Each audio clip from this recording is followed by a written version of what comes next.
can tell us what to do. You think you can tell us how to game. You think that you're famous, well you better get ready. Bowser's Last Castle. Take it down. Regenerate into podcast fools. We just got tired of the other hosts acting like tools. Hey, those are my toys. Retro power, little man. Take it down. Regeneration. Action.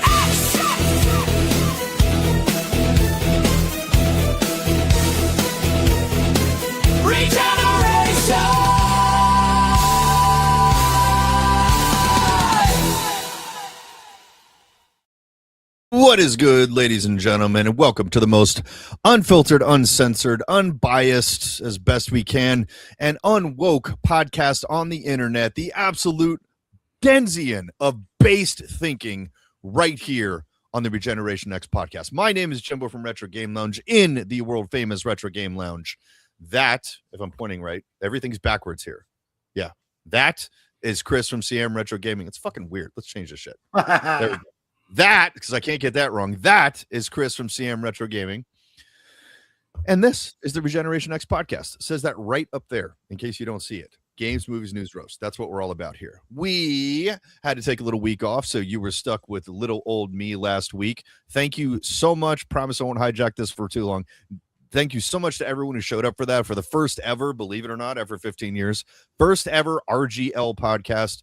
I had a really good time hanging out with you guys. I sincerely appreciate that. I will be back doing that with just Jimbo reacting to stupid bullshit on the internet.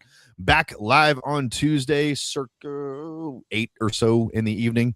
And we'll hang out with you guys, cover the stupid crap, that we all like to laugh and joke about, where it's just, all for laughing, fun, making fun of people, and just doing what I do best. But we're going to keep it a little bit more serious in this one, man. The Regeneration X, it's about games. It's about fucking a little bit of pop culture, a little bit about movies. We got the politics, of course. That's where the roast comes in. We got Hey Stupid. We got Y'all Got Me Talking Politics. We got all that shit. That's where you're going to be able to count on this show to keep it fucking real. So, Chris, welcome back, brother. Glad to have you back. Glad to see you. We're rocking. We're rolling. Thank you so much. Yeah, no problem, dude. We've got a lot of great stuff to talk about tonight. We really fucking do. We've got a very, very packed agenda. And the very, very top of that list, I might add, that I almost forgot about, and Chris thankfully reminded me, the last time we were talking on the podcast here, Chris, you had a homework assignment. Did you fulfill that homework assignment?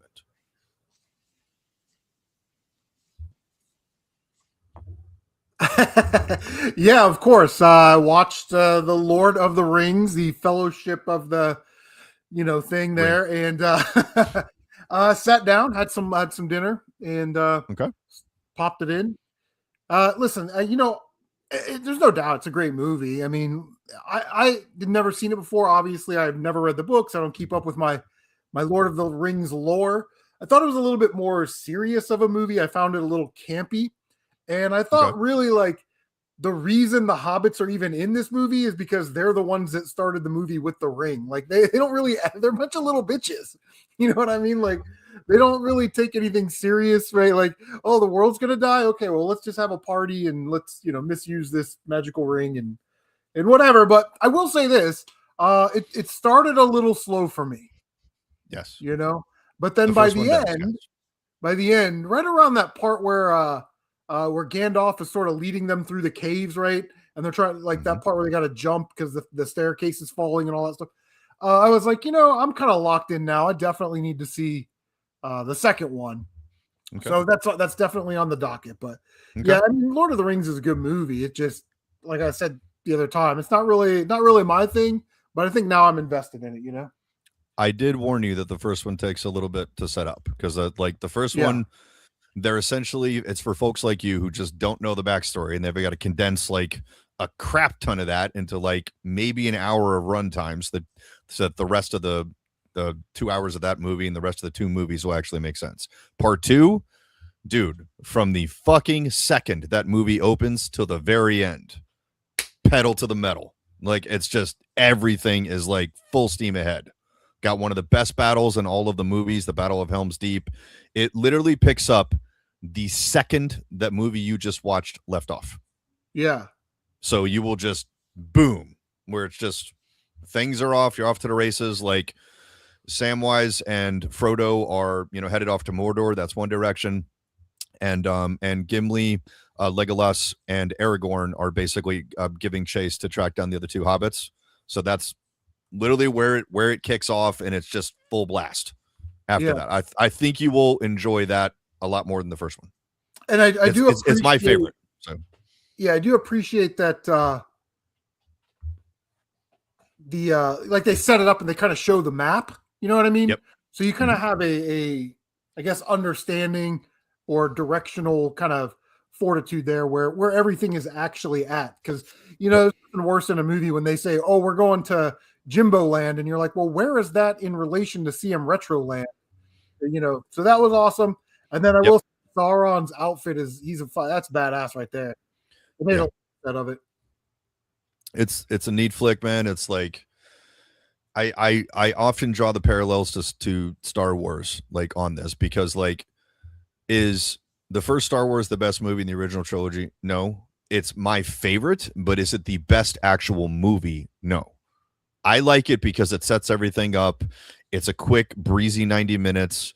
Like, it lays the groundwork. It's the beginning of the story. I will always have affection for it. But objectively, Empire is the better movie. Like, as far as quality, like they knew what they were doing at that point. Like ILM, like, George Lucas and everybody, they had their ducks in a row. They had this fucking down to science. And like, we can do a much better movie this time. And they did that. That's how I feel Two Towers compares to Fellowship of the Ring. Even though they shot them all at the same time, it's like the first one, they're just setting up the lore. They're setting up the story. They're world building, showing the map, so that everyone can understand what the fuck is going on. And in part two, it's like the gloves come off. It's like, all right, let's get to the fucking nuts and bolts of this shit. Let's get to the battles. Let's get to the fighting, the ass kicking, like all that stuff, just full blast. So I think you will like it. It's not stupid longer than part one. Like Return of the King is the longest one, but like I think it's like 20 or 30 minutes longer, like something like that. So it's not a big stretch. If you're in for 3 hours, you're going to be in for 3 hours, 20 minutes. No big deal. Yeah. So plus you're watching it at home, dude. You can go take a piss break whenever you want. Imagine sitting in the movie theater doing this with no breaks. Like, that's bullshit. Like, like I said, dude, the movie's 3 hours, it needs a break. Movies like that. And then I've got kind of like an eBay set up over here where I can take photos of like shirts or whatever, and the TV's kind of on this side. So I can kind of listen to movies. And then, like, if it's a movie I've seen before, that's fine to walk over there and sort of disengage for a couple minutes. But a movie that I've not seen, man, I'm locked in, man. I want to sit down here and right on, dude. Sit on the couch and watch the whole thing. So, me too. Yeah, looking forward to it. If it's a big movie, dude, like phone goes off, like just everything, like tune out the distractions, dial in, lock in, clock in, and let's fucking go. So it's for sure. Yeah. And I'm the same way when I'm watching movies with my wife, because I'm bringing her up to speed on all this shit, like the Gen X stuff that you and I grew up with, a lot of which she hasn't seen. Like to put an example on it, we just watched the Garbage Pail Kids movie the other night. She had never seen it. Believe it or not, and I know this is completely antithetical to that movie, but I have it on 4K, dude. They put out a limited edition of it. One of the boutique houses put out like a special set, and I'm like, look, I know this movie's a piece of shit that they made for like $50, but Garbage Pail Kids was fucking life when I was a kid, and we were so ecstatic when we heard that this movie was coming out. Like, wait a minute, they're making a fucking movie? Kids these days have it so fucking easy because like literally anything they're into, they'll turn into a movie. It was the exact opposite of that when we grew up. You were lucky if you got a movie. Yeah. And there were you were lucky. Especially in the 80s, there were so many missed opportunities. Yeah. We talked about, like things like Silverhawks or Thundercats not getting NES game. Yeah, He-Man, not being on NES. And you think that would be a gimme, an absolute slam dunk. You would think, but nowadays, man, like the second something is 5% popular with kids, like, oh, we need to do a movie. You know what? We need to do a television show. It's like they get everything because of the groundwork that like Gen X nerds like laid the tracks for them. Like we had to walk so that they could run, and we get zero of the credit. They still think that like they still miss us when they talk about generations. Like it's not even that they make fun of us. They completely sidestep us. Like, oh, the fucking boomers and the millennials. These are the Gen Z's talking about. It's like, you skipped one, right? Like there's this whole generation that the boomers gave birth to called Generation X. Because they like, know better. yeah. You know what? I think that's what it is. Because it's just like, a thing called the X Games where people do all that crazy shit. Do you know why they call it that? Because Generation X invented it. Yeah. We used to call that playing outside, and then somebody was like, we could turn this into a sport and like pay people for it. It's like, well, Tony Hawk and the rest of the fucking Bones Brigade is like, well, we were going to do this anyways. Like, if you didn't just pay us, but if you want to pay us, like, cool. Like, it's, we're just going to go do it anyways, though. Like, it's, yeah, that's the vibe, bro. That's the way it was. So, all right. A+ for sitting down, watching the movie, dude. Again, I knew this one was going to be a little bit of a drag for you, but I'm glad that you're invested, especially since it literally ends on a cliffhanger, dude, where like the group, they call it, call it, this nerds call it the breaking of the fellowship, where it's like they're breaking off into two different camps. They're going two different ways and everything. And you're watching two different stories. One of them's going off to fight orcs and do like chase two hobbits down. And the other ones are like, we just got to carry this fucking like cross around our neck to the fires of Mount Doom and go to like the worst place in the entire fucking universe. Like when you actually see what Mount Doom looks like, it's like going into hell, like literally going into fucking hell. Like it looked like fire and brimstone kind of hell. And they have to do it basically unarmed. And there's orc armies and all this other shit. So it's like, they're definitely the underdogs. Like they're not Legolas, Aragorn, and Gimli, who are like armed to the teeth, like battle-hardened fucking soldiers and shit like that, used to fighting and everything. Samwise and Frodo are the exact opposite of that. Like they're just tiny. They're not even men. They're like they're fucking midgets. Like this is like the ultimate underdog story, dude, because they're the size of children. So I truly think you're going to enjoy the Two Towers. If nothing else, you're going to be like, bro, Battle of Helm's Deep. Holy shit. It's like the run on the fucking Death Star where you're like, okay, this is what I signed up for. Like I am here for this. All right. Cool, man. Awesome. I'm glad to hear you at least mostly enjoyed it. All right. So what else we got on the docket? All right. I cannot like the fact that I put your Lord of the Rings Simon ahead of this should tell you everything about me and how great of a friend I am, Chris, because like to me, the next topic I'm going to talk about is like, fuck everything else that we're talking about. This is the top of the list. Chris, aliens are fucking real. And that's not my belief. That's not like a fringe theory. It's not a conspiracy theory on Jimbo's part. This is coming out of sitting members of Congress who are getting daily briefings on this stuff, saying it in very plain English that they are not only real, but the government knows about them and has known about them, and contact, like he didn't say abductions, but he heavily implied it. We'll call it abductions, is not only happening, but common. So the amount of people that I've made fun of in my entire life thinking that was fucking nonsense, now I feel like a royal asshole because apparently at least some of them were telling the truth.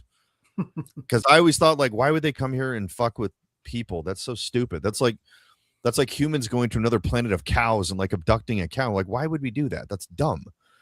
But apparently it's a thing. Like when they say aliens, they won't specify from other planets. Like it's being suggested, like maybe not another planet, maybe just like here, but just a different version of us, meaning, multiverse theory, like dimension theory, whatever you want to call it, like whatever you want to call it, something like that, like here, but just we can't see them kind of shit.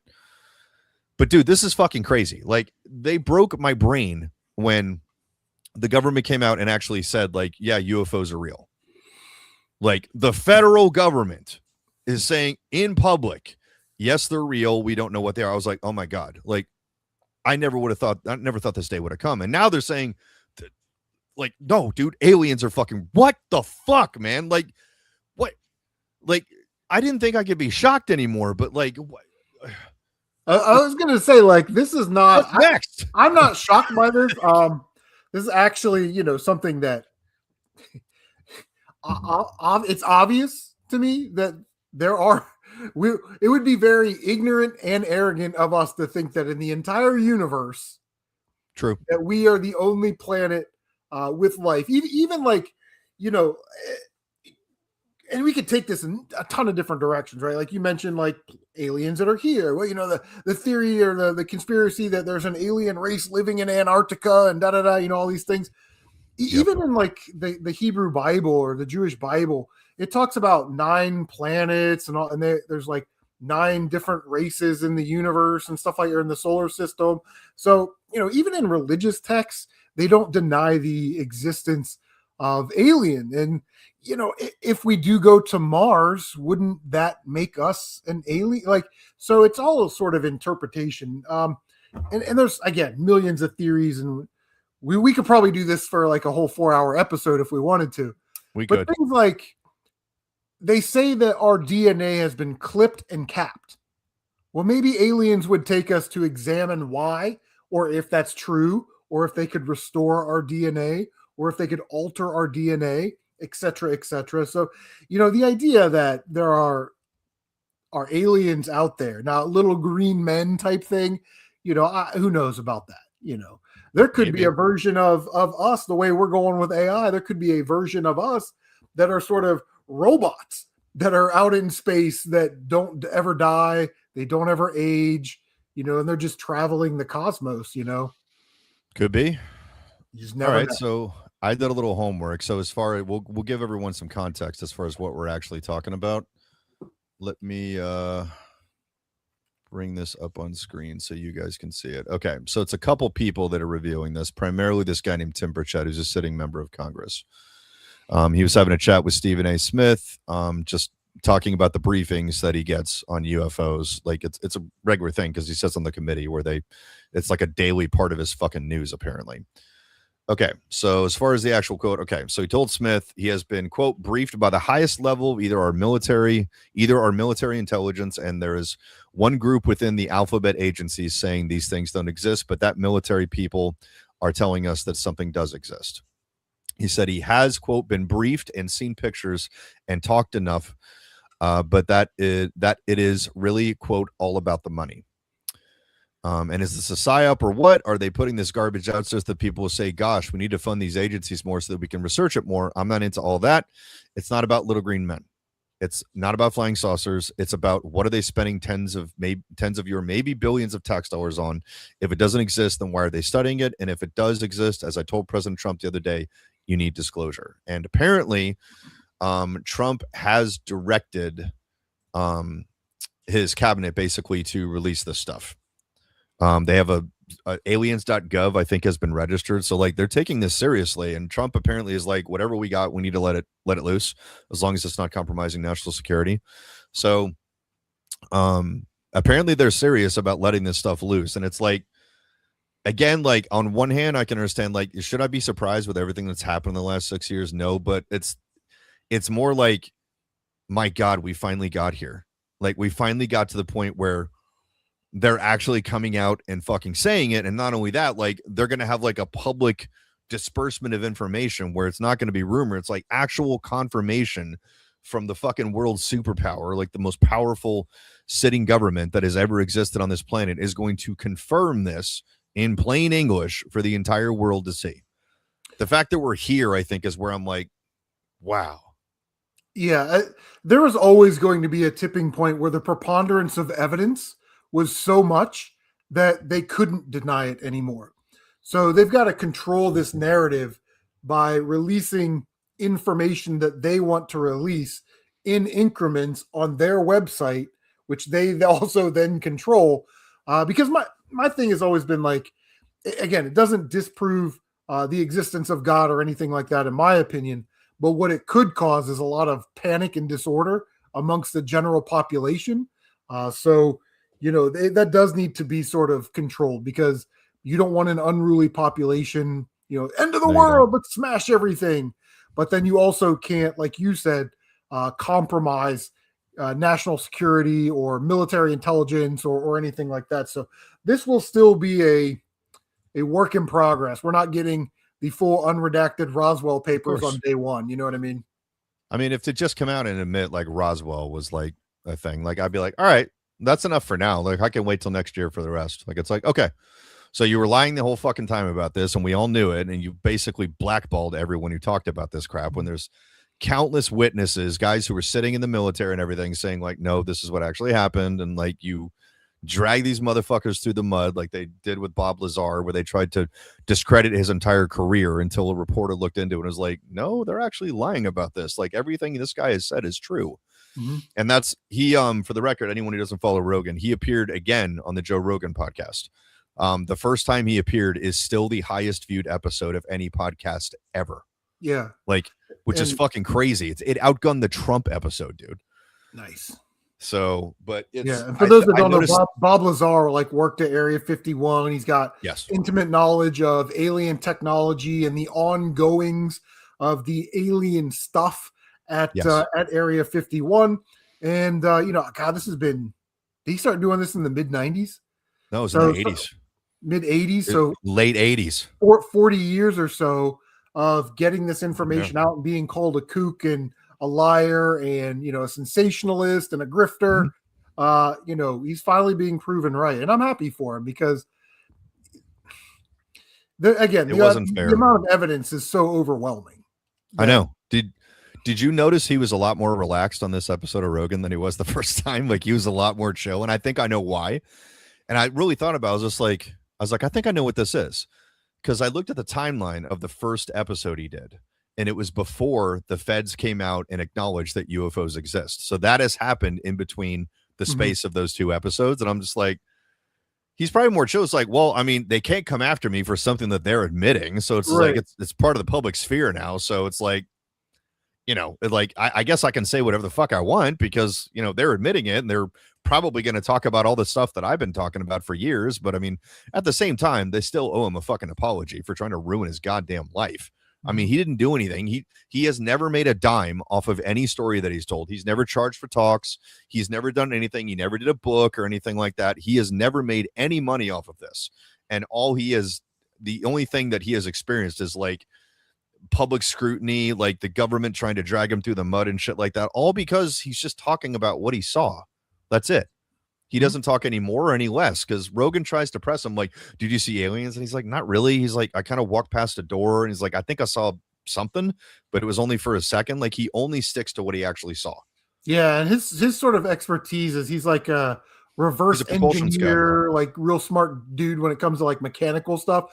Yeah. So a lot of his stories and observations were reverse engineering spacecraft that they may have down there, or trying to repair spacecraft that they have down there and get them to be functional. Yeah. We'll answer some comments here. Do I believe Bob? Of course I do, man. It's like anyone, like Chris, I'm sure you can attest to this since you deal with liars all the time. People who tell lies, when they tell the same lies over a long period of time, the lie changes. That's how you know they're liars. When someone tells the same story over and over and over again, the incidence of them being truthful, in my opinion, goes up. Would you say that's a fair statement? Yeah. There is something where, like, if something like an emergency situation or something traumatic, and I'm asking you questions and you remember it a certain way, and then like 3 days later, you're like, oh yeah, I forgot like these 4 or 5 details. That's a little different. But when you're telling the same story consistently over, let's just say a 40-year time span, and it stayed predominantly the same, you could either say that person is telling the truth, or they're a really good liar, high-level serial killer psychopath where they just don't emote or do those micro expressions with their face that would indicate a lie. Yeah. They're a professional, like Jedi level liar, which you don't often run to. Let's be honest. Most people suck at lying. And the reason is that lying makes humans biologically uncomfortable. That's why it's really easy to tell if you know what to look for. So the people that are really good at lying are typically high IQ psychopaths, because they don't do empathy. And when you don't do empathy, you can just say things plain faced, and it makes you like your poker face is. Yeah, you don't feel bad about deceiving another person because you don't really even see them as a person. So exactly. So for the record, I believe Bob.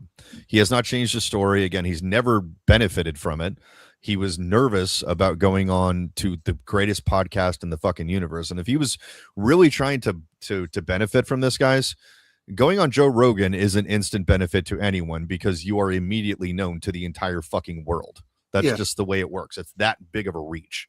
So it's I just feel bad for the guy, man. Dude, he's just a fucking geek. He's a scientist who just saw some shit that a lot of people didn't get to see, and he was like, I don't know why they're being quiet about this. Like, we're talking about aliens. This isn't secrets from a foreign power or something. He's like, this has nothing to do with national security, because like if it was a threat to anything, it'd be the threat to the entire world. It wouldn't just be America. So he's like, his reasoning was, it doesn't make sense that it's not out there because it affects everyone on the planet the same way.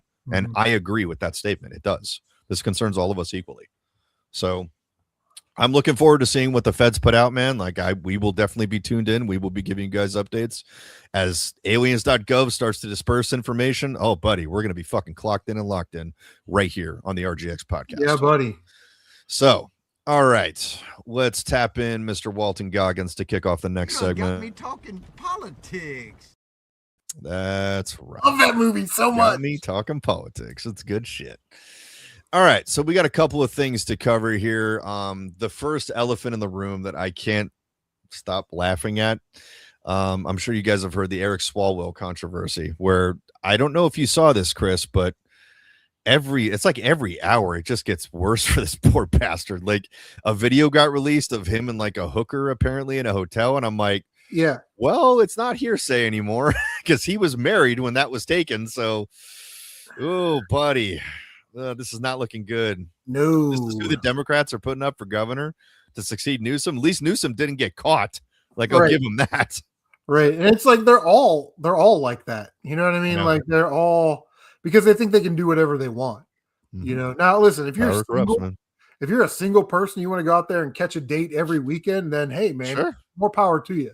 Sure. But like if you're trying to be the governor of the state of California, and you're, on these morals and being a family man, good Christian dude, and you're out there getting hookers when you're married, let's just say that's not a good look. That probably won't poll well. I agree. It will not. I'm just like, God, like, I'm looking at this, Chris, like I'm looking at this whole news story.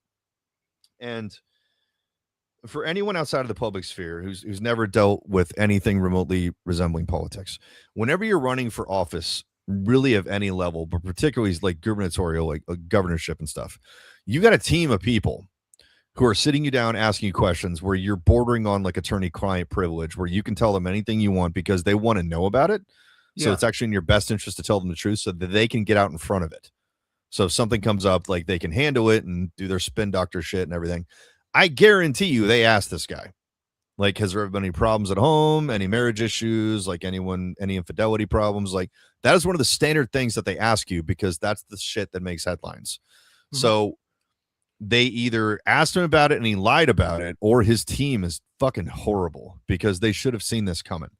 Yeah. It's crazy. And I would even take that to another level. With the Democrat Party now is run basically like a hidden empire or a shadow empire, where there are people above that choose who are going to be the governors and who are going to be the, run for councils and Congress people. So those people anointed this person to run for governor.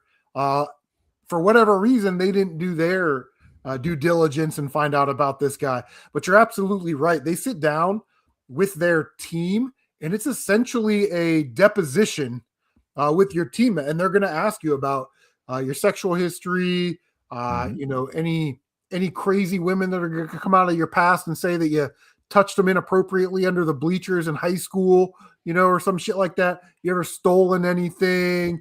Tell us about your finances. They want to know about your investments, your businesses. They want to know about everything for the exact reason that you just said. In case anything ever comes out, they can put their media spin on it. And I don't know. He did what he did, but at some point you got to blame his team, right? And the people that are anointing him as a gubernatorial candidate, because they did not choose wisely. They chose the wrong cup in Last Crusade, baby. They did. That's just fucking goofy. Let's see. Frankie's asked a question. Where's element 115? Didn't the Russians discover that or something like that? Like 30 years after Bob talked to some lab figured it out. And it's basically element 115. So it's like Bob talked about that in the 80s. And like now apparently like someone else somewhere in some independent lab, like totally separate from the American government, has figured it out. The Yeah, exact coordinates of 2003. S4. It's called Moscovium. Yeah, Atomic that's it. number 115. Its symbol is MC. Super heavy, synthetic, and extremely radioactive element. First synthesized in 2003. There you go. Exact coordinates of S4 still classified last time I checked, but like Bob has said it's buried in a mountain, and apparently the photos that they have, they showed a little bit of on the Rogan podcast, but they're going to show more of it, I understand, in the movie, the documentary called S4 that just came out, where they show it, where it's Bob described it as it's literally inside of a mountain, and the hangar doors that close camouflage it perfectly. So you could literally be walking right past it and have no idea that you're next to it, because it looks like the mountain, which is like, what is it? Sherlock Holmes, I think, said it. The best place to hide something is in the most obvious place. So a giant mountain sticking out of the ground, no one's going to be like, oh, that's a fucking air hangar, because no, it looks like a mountain. Like, yeah, you're hiding it in the obvious place. So that would be my answer to that. But not to get stuck on that one for too long. Okay, so we had another little political thing that came to light that I thought was personally fucking hilarious. Let me share screen so you guys can see this. Because I thought that this was fucking funny as shit when this came out. Not that I was like, I wasn't in any way surprised to see this. If I can find the right Facebook link. Give me just a second, guys. Let me see. Facebook. It's all Facebook links. All right. It's probably this one.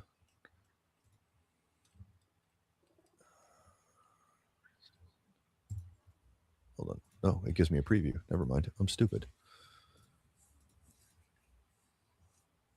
Hang on. We're going to find it.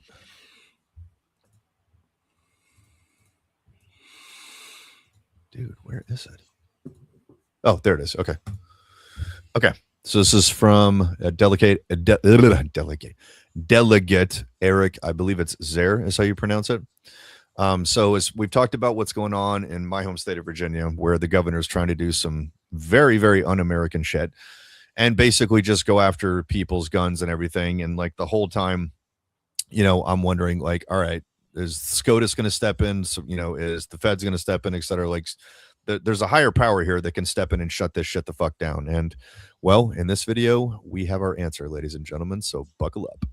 Well, the Trump administration today sent our Virginia Governor Spanberger a little letter. And in that letter, the Trump administration says basically, look, you've got a pile of unconstitutional bills on your desk. If you want to sign them, expect, it's going to be game on. We're coming to the defense of Virginia's citizens. I want to read just a little bit of this letter to you, because if you're a warm-blooded American, it's going to make your heart pound, might even bring a tear to your eye. Get a tissue ready. Says this letter provides formal notice that the Civil Rights Division will commence litigation in the event the Commonwealth of Virginia enacts certain bills that unconstitutionally limit law-abiding Americans' individual right to bear arms. That is beautiful. Well, the Trump administration... Isn't it, though? Like, I saw that, and I'm like, yeah, Spanberger's going to realize in very, very, very quick order, and you would think she would already know this, and she used to be a Fed, what the real weight of the federal government when it decides to do something, what that really feels like. The amount of money, resources, and motivation behind a body that large is staggering, to say the very least. When they need to get shit done, and they need to get shit done now, there's very few obstacles that will stand in their way. So if they need to fast track something and make a few calls to some Supreme Court justice and be like, we need this on the docket right now, like that can be arranged when you're the president of the United States. So I have a feeling this is not going to last. If she signs it, which I think she will, I don't think it's going to last very long. Part of me thinks she's going to back down, or they're going to heavily water the fucking bill down, and they'll put out like some type of stupid neutered version of it. What do you think, Chris? Yeah, just depends on how serious she thinks the government's going to be. Yeah. If she thinks that they're not going to do anything, or she's influenced by people that are telling her that the government's not going to do anything and they can't do anything, and she foolishly signs them, she's going to feel the hammer. Big time. Because the Trump administration knows this. The people in Virginia, they are voters. And if they don't want this woman's stupid fucking policies in place, they will go down there to try and secure those votes. At the very least, let's pretend they do not even care that they're American citizens and their rights are being infringed. It's totally political that they want those votes. Or she could come to her senses and go, yeah, we're going to make some changes here, in the best interest of society. Yeah. I've listened to the people and the people want this. Yeah. We didn't want you in office either, but so you can resign if you do really bad. It'll be interesting to see how this plays out, because this is one of those very few times that I can remember the government, let's call it what it is, they threatened her. Oh, they were like, we've got the resources. Passively threatened her. They tried to work with her. They just threatened her. Oh, and rightfully so, because she's threatening the rights of constituents. So they're like, well, we swore an oath to the Constitution, and apparently it's the same one that you swore, but the difference is that we're going to keep that oath, and we're going to uphold the Constitution. So what's up, Ravex Community? What's up, Thumping Weevil? So I don't know why anyone would think the Trump administration would not take swift action on anything when you look at the last 2 years that's been happening, right? It's like, they're pretty fucking motivated, dude. I'm sorry. And they don't fuck around when they want to do something. They do something fast when they want to do something, whether it's here, whether it's overseas. Like, it's whether you agree or disagree with what they're doing, you cannot argue their motivation. Like, they get off their ass and they put shit in action quick. Like, not even weeks, like the next day. Like, it's amazing. It almost flies in the face of the oldest joke for anyone who's ever worked at the Fed. Government efficiency is the greatest oxymoron in the history of the world. It's almost like they're making that a thing now, where like they're showing like, actually the government can be really efficient. There are parts of the government that can't be. The U.S. military operates at maximum efficiency. Like, when they set out to do something, like when they're setting up a camp or something overseas, like, it is the fucking model of efficiency, where everyone knows their job, everyone gets to it, and everyone just like go, go, go, go, go. Like, the urgency is there. But on the civilian side, it's the exact opposite. Everyone is lazy, complacent, not in a hurry. It's like going to the DMV. That's really what it's like. Like, you're looking at the sorriest bunch of motherfuckers you've ever seen in the world that know that they can't be fired, that don't give a fuck about how you feel, don't care about customer feedback. They're just like, I'm just here to do a job. What you think is irrelevant. I don't care how many customers I serve because it has no impact on my performance. That is what the federal government is like. Yep. That's really it. So that, my friends, is that little news segment that we covered is a perfect segue into the oldest segment on this show. Kick it off, Alex. Hey, stupid. Truncated version, but we keep getting flagged. So let me show you a little something that I thought was funny. And all right, so I'm going to read you. This is from Mr. Guns of Gear. If you like guns, guys, you don't follow this guy, you should. He's awesome. I've actually met him in person. He's a really cool dude. All right, so I'm going to read this. This is an official post from the superintendent of the Virginia State Police. The Virginia State Police is aware of recent online sentiment expressing concern that proposed firearms-related legislation will ultimately lead to the door-to-door confiscation of people's firearms. I want to speak to this clearly and plainly. There is no legislative proposal seeking to do this, and there will not be. VSP, Virginia State Police, works each day to enhance safety and protect civil liberties. Those liberties were not granted by government and will not be impeded by government. Not now, not ever. Activity of this nature is, by its very nature, un-American, signed the superintendent. Okay, so Jimbo, why do you think this is funny? Well, I'll give you my take, then we'll get take from the fucking Leo here. But here's why I think this is fucking funny. This is from the head of the Virginia State Police. Chris, who does the head of any state police agency answer to ultimately? The Attorney General. And who do they answer to? The governor. Exactly. So let's just say that there was a head of the Virginia State Police not falling in line with the current governor / attorney general's way of thinking, does it stand to reason to say that, like, yeah, this isn't working, so I'm going to remove you and I'm going to put someone in your job who will do what the fuck I say? Is that far-fetched? To me, it's not. To me, that's politics. So on paper, I salute what this guy is saying. Like, so I'm not making fun of it. Like, I'm with the sentiment. What I'm laughing at is like, okay, you're basically saying like that there is no legislation on the table to do this now. Okay, so what? That could change tomorrow. And number two, dude, if the governor tells you to do something, you have two fucking options in your position. You can do it or be fired. Because they will replace you like that with someone who will.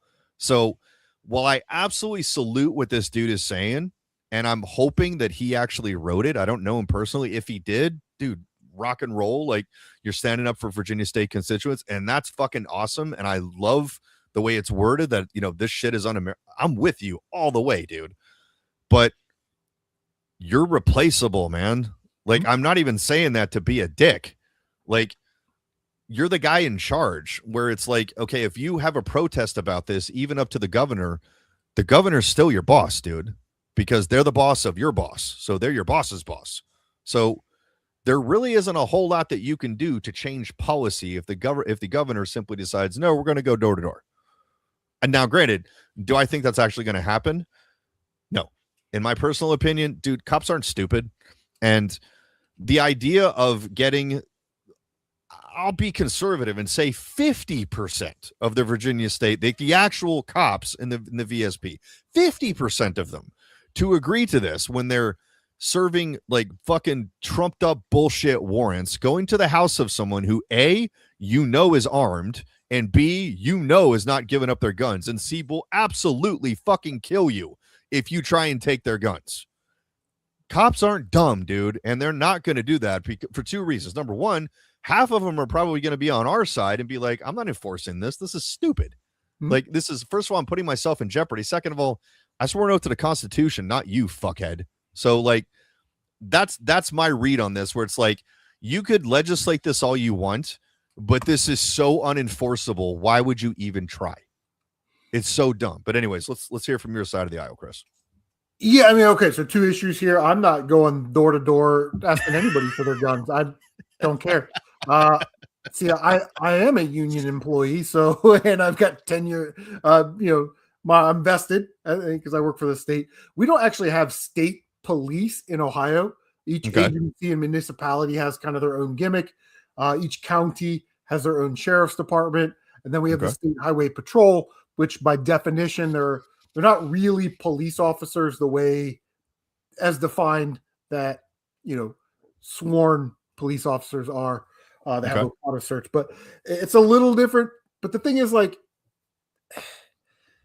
I want to know if this chief of police, is he the chief of police of the Virginia State Police? Is that his actual title? His actual title is superintendent, but when you boil it down, yes, he's basically the chief of police. Okay. So is he an administrator or is he a cop? Like, he's a certified police officer? I think don't quote me on this, but I think he's an admin. I don't know if he's a cop. He may have been a cop and been promoted. Yeah. Because a good police chief, right, likes to have good working relationships with the upper level people and unions and stuff. So a police chief would have had this conversation. Like, we can't do this because, you know, we don't have manpower. If you want us to do this, we need to double our manpower, which means your budget needs to double, you know, and try to talk it out that way. But, you know, if they did fire him, did he say that off duty? Does he have freedom of speech? You know what I mean? So is the state opening themselves up to a lawsuit for wrongful termination? You know, could so be. There's a couple elements here, but the gun issue is a very sensitive issue for cops. We want people that are legally responsible. We want you to own guns and have as many as you want and enjoy them, and, you know, hunt or go sports shooting or defense, whatever. And we want criminals to be held accountable when they use guns to commit crimes. It is not really that difficult, in our opinion.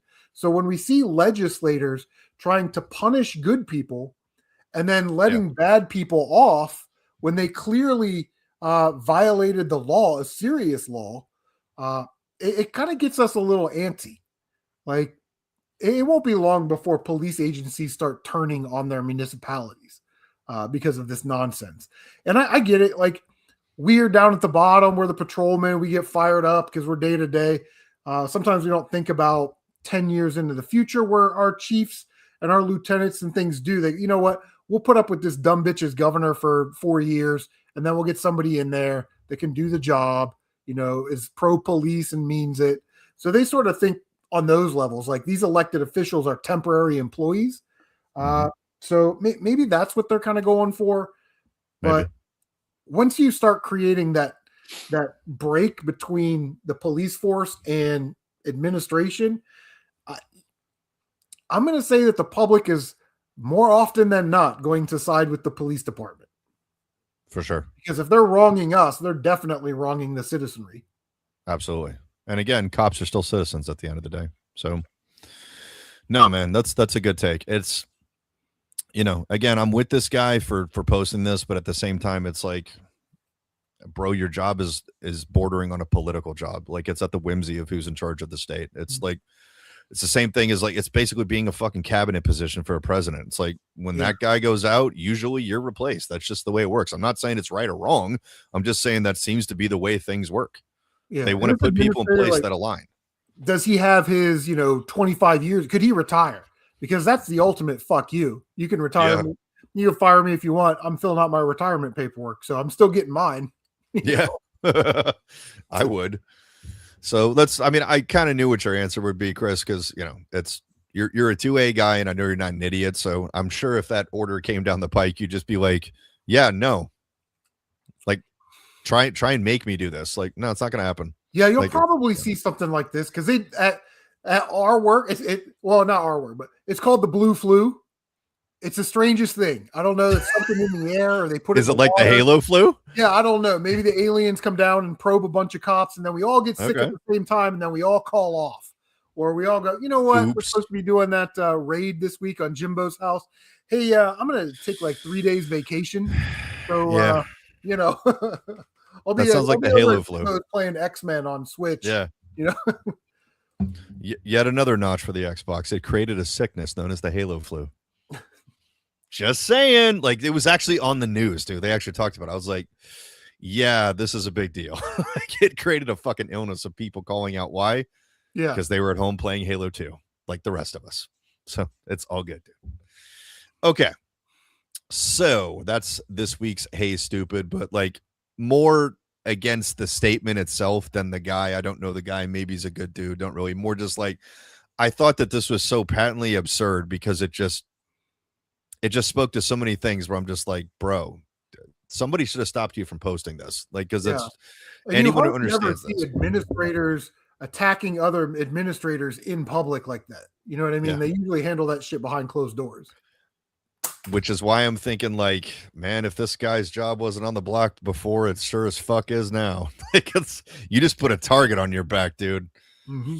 We'll see what happens, man. Like, the pressure's on. Like, the cops apparently don't stand with her, so great. And, the feds aren't going to put up with it. So is this bullshit she's going to do going to last? No.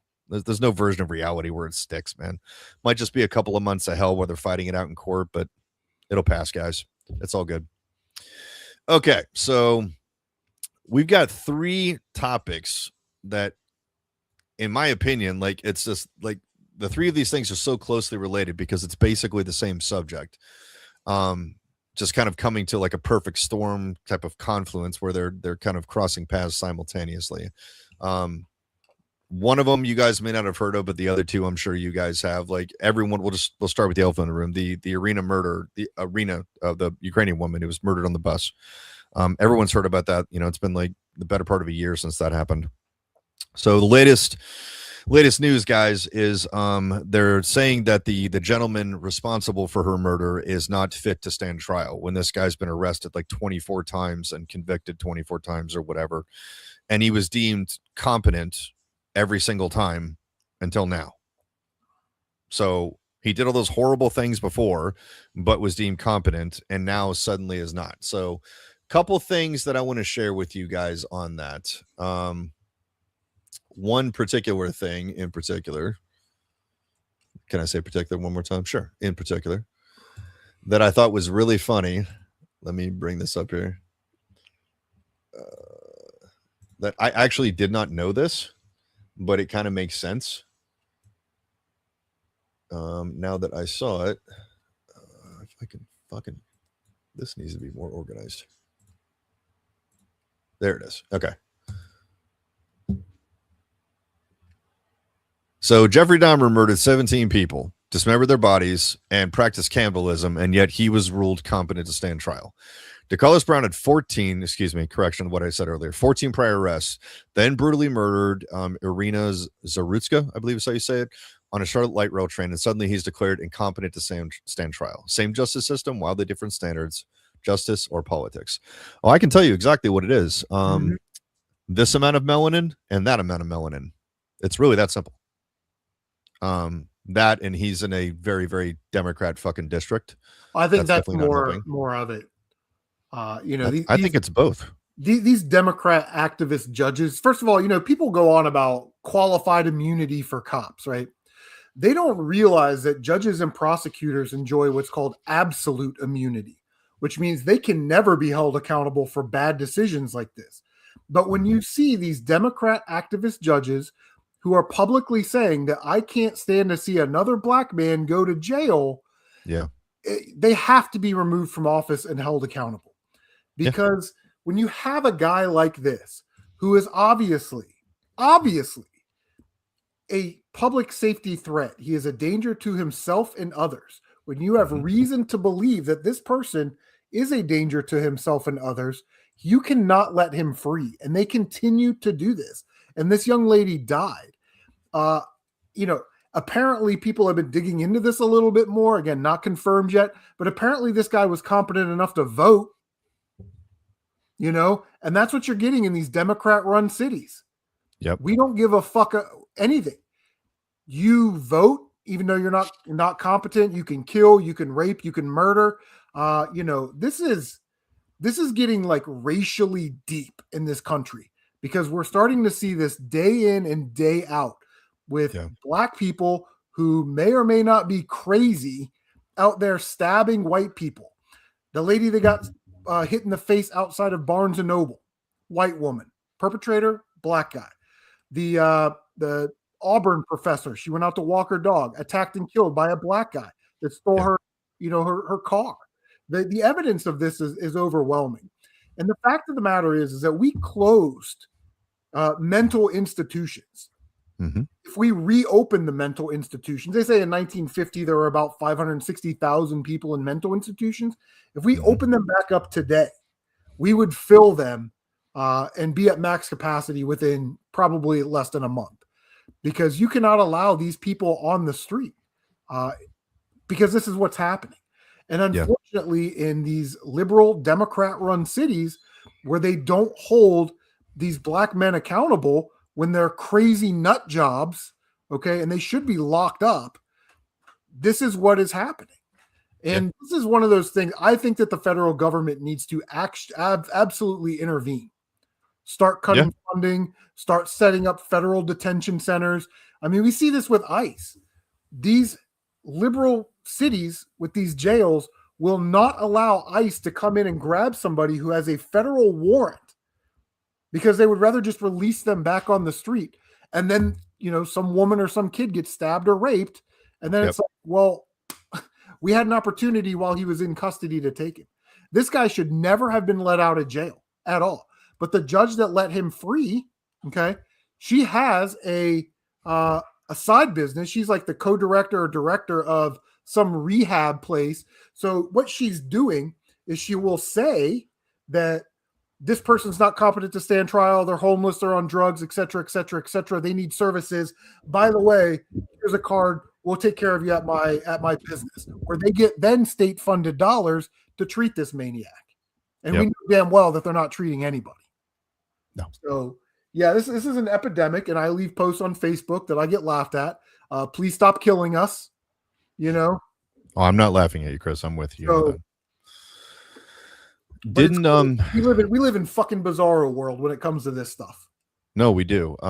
You're actually reminding me of something. I believe I saw a news tidbit where the DOJ was actually stepping in on this, and they were going to federally charge this guy. Good. And I mean, if they do, then death penalty's on the table because you're playing by federal rules. Like the feds can do basically whatever they want. But you know, if this wasn't a Democrat run city and Democrat liberal activist judges, if this was a very hardcore conservative area with conservative judges, this guy would have gone to jail for life. Well, absolutely, dude. If this was like this happened in San Antonio, Texas, no, they're locking you up and they're throwing away the key, dude. And not only that, the death penalty is absolutely on the table. Like they don't fuck around with stuff like this. This guy's a wild fucking animal that needs to be put down.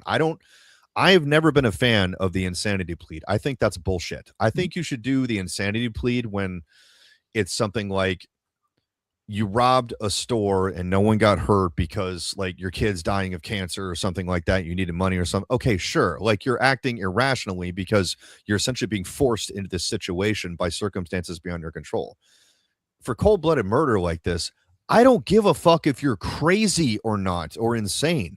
You are still the same level of wild animal that the earth needs to be fucking minus.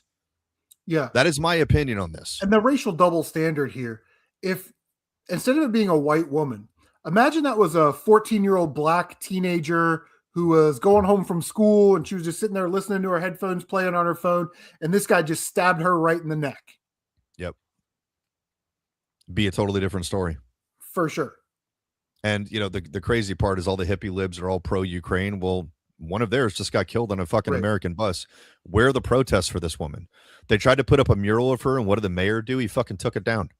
When they're putting up George Floyd, the fucking, you know, cracked out cokehead fucking criminal who tried to murder a fucking pregnant woman and shit, like, that's your hero? Stuck her Seriously? gun to a pregnant woman's belly so he could rob her and steal her car.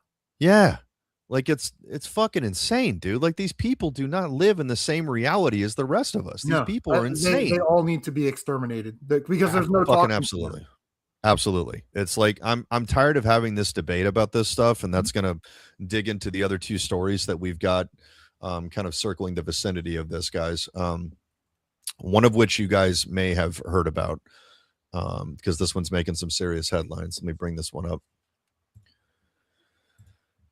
This one was definitely this one definitely hit me a lot more than the Arena. Like, I mean, the Arena one's terrible, don't get me wrong, dude, but it's like when you start fucking with kids, dude, that's when it starts getting personal with me. But this would be Athena Strand. Again, I'm sure you guys have seen this picture going around. This is this poor little girl who was 7 or 8 years old. She's in the back of this FedEx delivery driver's van who kidnapped her, who basically lured her into the vehicle because he was delivering like a life-size Barbie or something like that. And by his description of the crime, he accidentally hit her with the truck, and he was trying to conceal that by eventually murdering her. Okay, well, even if that's true, she looks pretty okay to me. She's not lying there fucking crying like a typical 7 or 8 year old would do, especially if they were hit by like an 8,000 pound FedEx van. So I don't believe that for a second. But where this gets interesting, or not really interesting, but honestly really sad, guys, is the prosecutors are basically playing the audio tape from this camera that you're looking at. The guy actually covered it up, leading up to the events of this poor little girl's demise, where they're listening to the tape of this little girl literally getting strangled to death. And it's not short. Because for anyone who knows anything about anyone who goes into the weeds on true crime like I do, I'm a true crime nerd, dude. It's just kind of what I do with my time sometimes. Guys, strangling someone is not easy or short. It actually takes a long time to do. It's not like the movies where you got your hands around someone's neck for 10 seconds and they're dead. If you do that, they might pass out, but they're going to wake back up. That's the human body is incredibly resilient. Like strangling someone to death is a very violent, very, very personal, very hands-on kind of thing that takes a while. Not like hours, but like minutes, not seconds. Even when it's a guy against like a tiny, defenseless girl. So this woman's parents are in that courtroom, guys, and they're going to have to hear the last seconds of their little girl literally getting the life fucking choked out of her by this fucking maniac. And the interrogation room tape has been released. We'll get to that in just a second, where he's having the conversation with the lead investigator, where he's questioning him about it. And the guy's rambling on and on about how he's going to miss his kids' Christmases and all this other stuff. Like, he's making it all about him. Like, I'm going to miss this with my kid. It's like, all right, hey, asshole, you realize that you just denied the parents of this girl everything that you just said because of some stupid shit that you did. Like, even if your story is true, that doesn't make you any less of a monster. You still took a child's life, and her parents, they don't get it back. Like, your kid is going to miss all these Christmases with you, but your kid's still alive, dude. That's the fucking difference. Like, that, I heard that and I was just like, you know what, dude? You and I have joked about this, Chris, when we talk, just you and me, like, you're the proverbial good cop. And I'm like, this is why I can't be one of you, man, because I know I would be like a fucking rogue outlaw cop that you'd be having to restrain me. It'd be situations like this where I'd just be like, you know what, dude, fuck this. Throwing down the badge. Like, no, I'm not a cop right now. I'm a father. Like, this guy's an animal. This guy needs to be put down. Fuck it. I'll take my chances with the jury. I don't know how cops restrain themselves when they are in the presence of evil like this. I just don't get it, dude. Yeah, I'm not a detective, so I'm not in these settings every single day. We at our agency, we don't have a detective unit, so we do our own investigations. And I work at a college, so we don't often have children running around that are in these types of situations. But the Franklin County Sex Crimes Unit deals with this every single day of their life. And it is, they go to counselors like every 6 months or something, you know what I mean? So they can get this out because, listen, I'm for people getting due process and equal rights under the law, except when it comes to this. You are on tape. You admitted it. There should be a guillotine in the courtroom. End of story. Facts. This should not even be up for debate. But No, that's how sure. most of these guys are. They give you the woe is me. Oh my gosh, this is going to affect my life, because they don't see these children or their victims as even people. Like they feel like they're completely entitled to take this girl's life. And I don't know how dad is in that courtroom and not putting a hurting on this guy. I would be boiling, dude. This is the type of thing where you, like, if this were in our county, I may mention to somebody that may know someone that's in jail. If this guy were to be missing, man, or get hurt or killed in jail, that would be a sad thing. Hey, I got an extra $100, aka I'll put it on this guy's commissary, right? There is no place for this. No civilized society. Why are we putting up with this shit? We don't have to live like this. No. We can literally snatch this motherfucker in jail right now and kill him. I'm with you, dude. And all of them. I'm with you. This is absolute fucking crazy town. And he knew exactly what he was doing because he covered the camera to block the view, and he didn't know that the audio was on. He forgot about the audio. He stripped this girl down and threw her clothes out while he was driving his truck. So at some point, she's in the back of this truck running around naked, this little girl.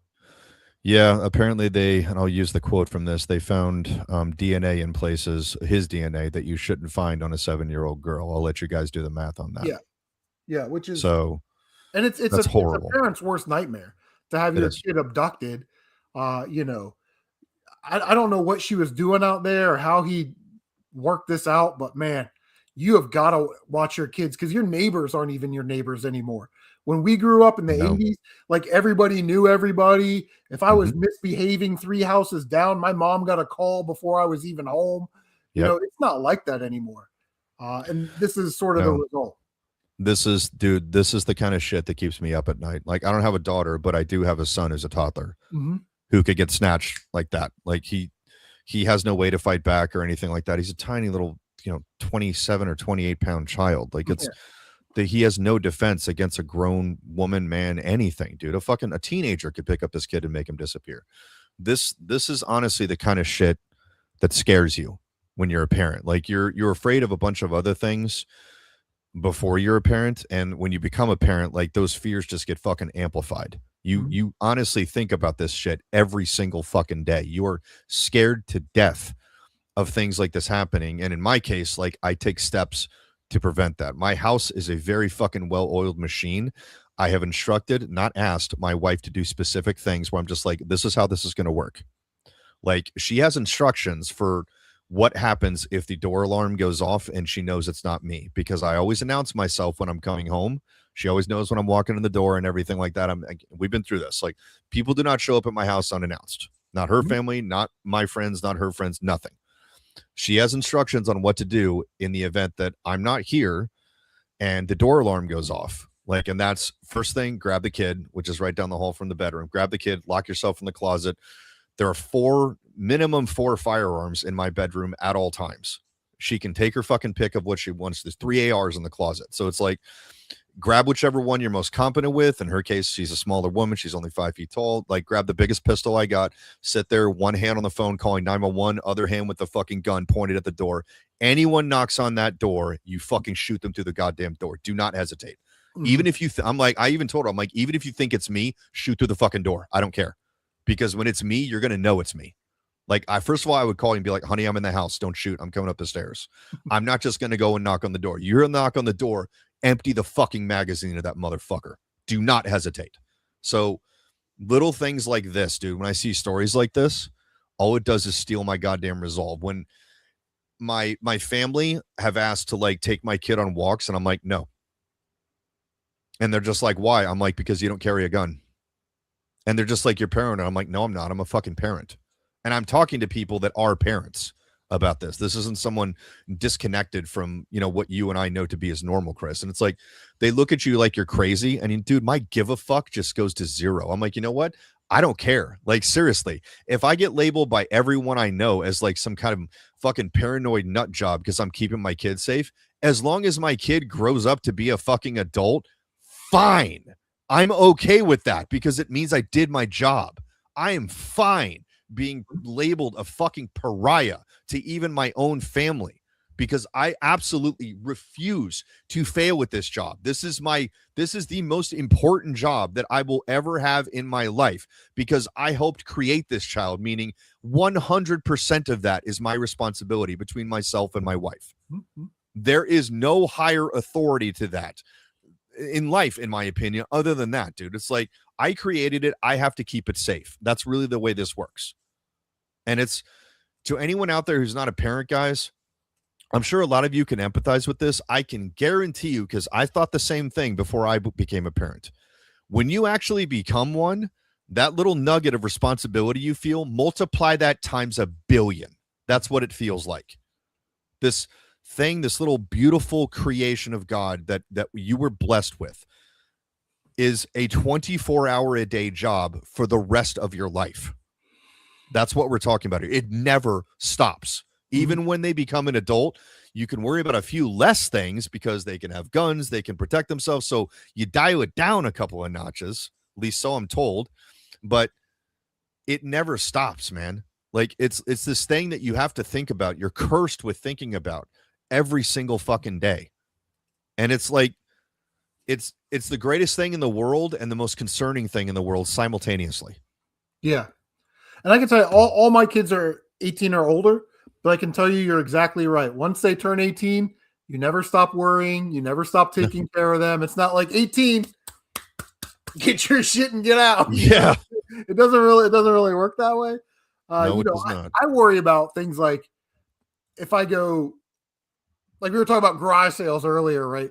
And for me, garage sales are a big thing. I love going to garage sales. It's how I get out, get my steps in. Plus, you find I miss them. stuff, But even while it's like 11:30. I wonder if my daughter ate lunch. So I'm with you, worry dude. about stuff like that. I could not imagine, man. I could not imagine this type of stuff happening, and it's a parent's absolute worst nightmare. Absolutely, it's the one thing that terrifies you. Slow, painful death. Absolutely. And it's the other two stories we got to talk about, guys, are not really far from this. Let me bring these other two up here. Bear with me a second. Or the other story, excuse me. We got one left. We already talked about Irina. The other one, this one's flying under a lot of people's radar, I guess, because,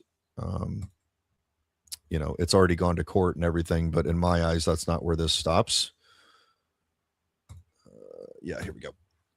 Okay, so this not crazy looking gentleman over here in the upper left hand corner. Wow, Jesus Christ, he doesn't look insane at all. Man who randomly stabbed 6-year-old, this young man right here, to death, let out of prison after serving just 10 years. This is his father. The father of the boy vows to kill him if they cross paths. Ronald Exantis, that's this guy, broke into the home of the Tipton family in Kentucky and stabbed 6-year-old Logan to death in 2015. This is the part that fucks with me, guys. Logan was stabbed repeatedly in the head so badly that the butcher's knife bent. This was not quick at all. This kid felt every single ounce of this shit. Of this giant man basically stabbing him in the fucking head. And the dad is basically like, if I ever see this motherfucker, game on. And I got to be real fucking honest with you here, guys. Chris and I are friends. In the event that this happened, let's say he and I lived in the same state. Chris would be my first phone call where I'd just be like, I need you to look the other way. Just this one time. Like, this phone call didn't happen. This guy's going to fucking disappear. I'll make sure it's never leaked back to me. They're never going to find the fucking body. Like, I will take care of that. You don't have to worry about this shit. I've got a plan. You don't need to know about it. If anyone ever asks you, just be like, no, Jimbo would never do that. That's all I need you to do. Just look the other way.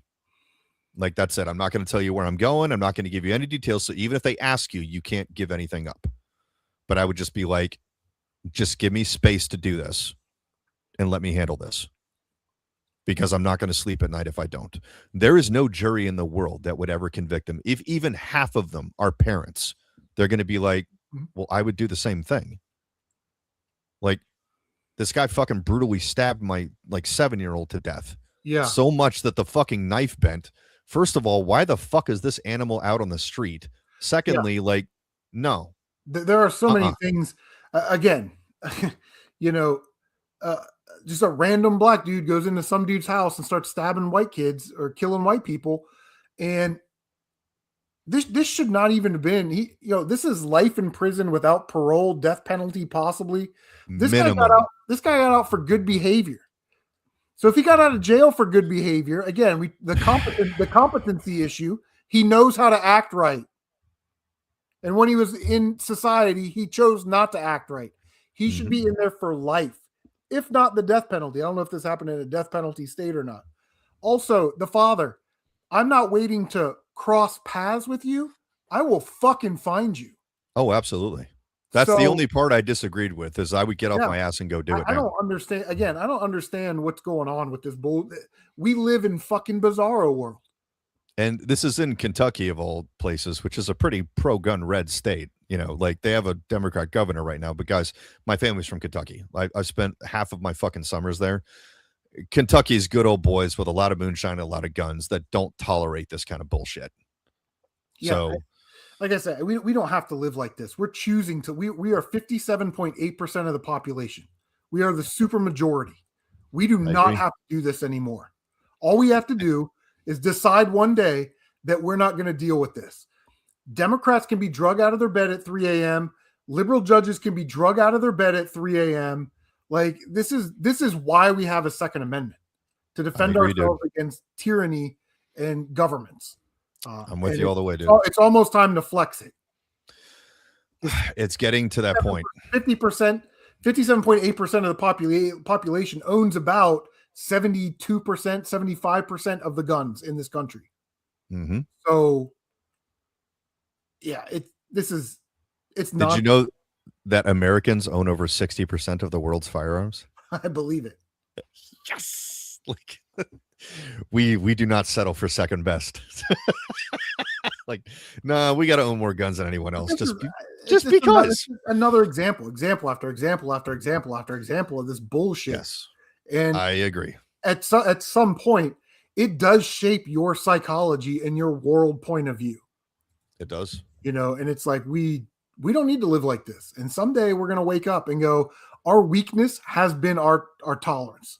The fact that we tolerate this shit makes us weak. And we don't want to be weak anymore. We want to be strong. And we're going to have to flex it. Because we've tried to ask. We've tried to negotiate. We've tried to barter.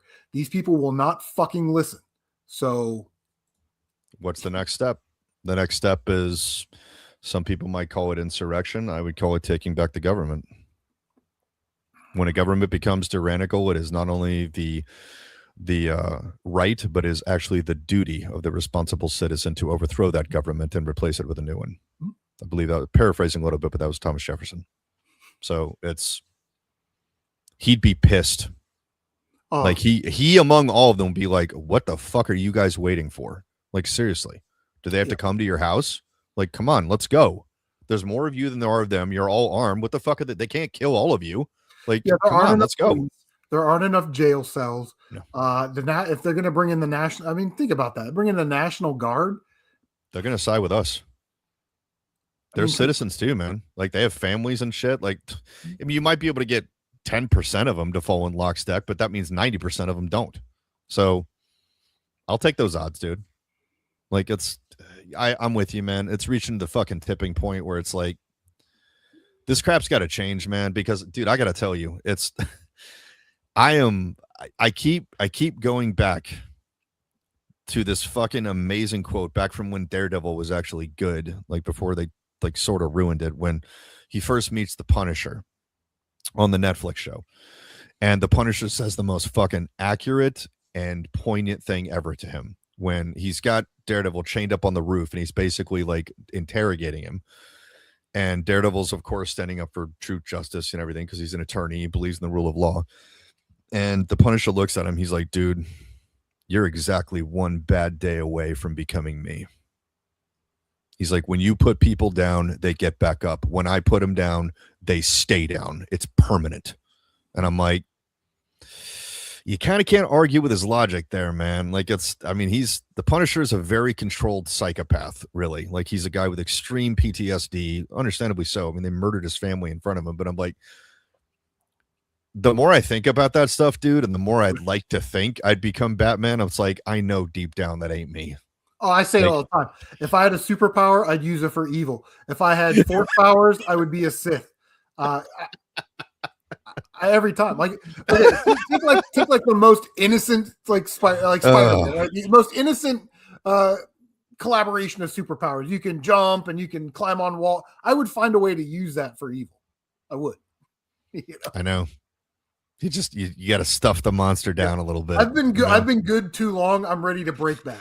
I'm with you, bro. Like I always tell my wife, I'm like, dude, if anyone ever removes you or the little boy from there, it's like, I'm telling you straight the fuck up. I'm not going to have time to mourn you because I'm going to be too busy killing motherfuckers. Like, no, dude, that's going to be the thing that insanity and incompetent. They'll just let you right back out on the street. It's like, that's going to be the thing that breaks me. Like, I can tell you straight the fuck up, dude, where Jimbo becomes totally unhinged. If one thing could do it, taking my family away from me will absolutely do it. Mm-hmm. So that's the thing. So we have a new segment, Cristobal, and I made a little bumper just for that you don't know what this is, and I told you it would make you giggle. Very excited. Let's see if I can deliver. All right, here we go.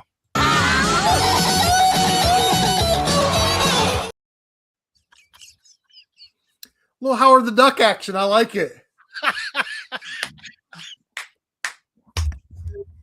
Looking random. Here on Alex Jones, is Howard the Duck the greatest Marvel movie of all time? Goddamn liberals taking over the world. It is the first one.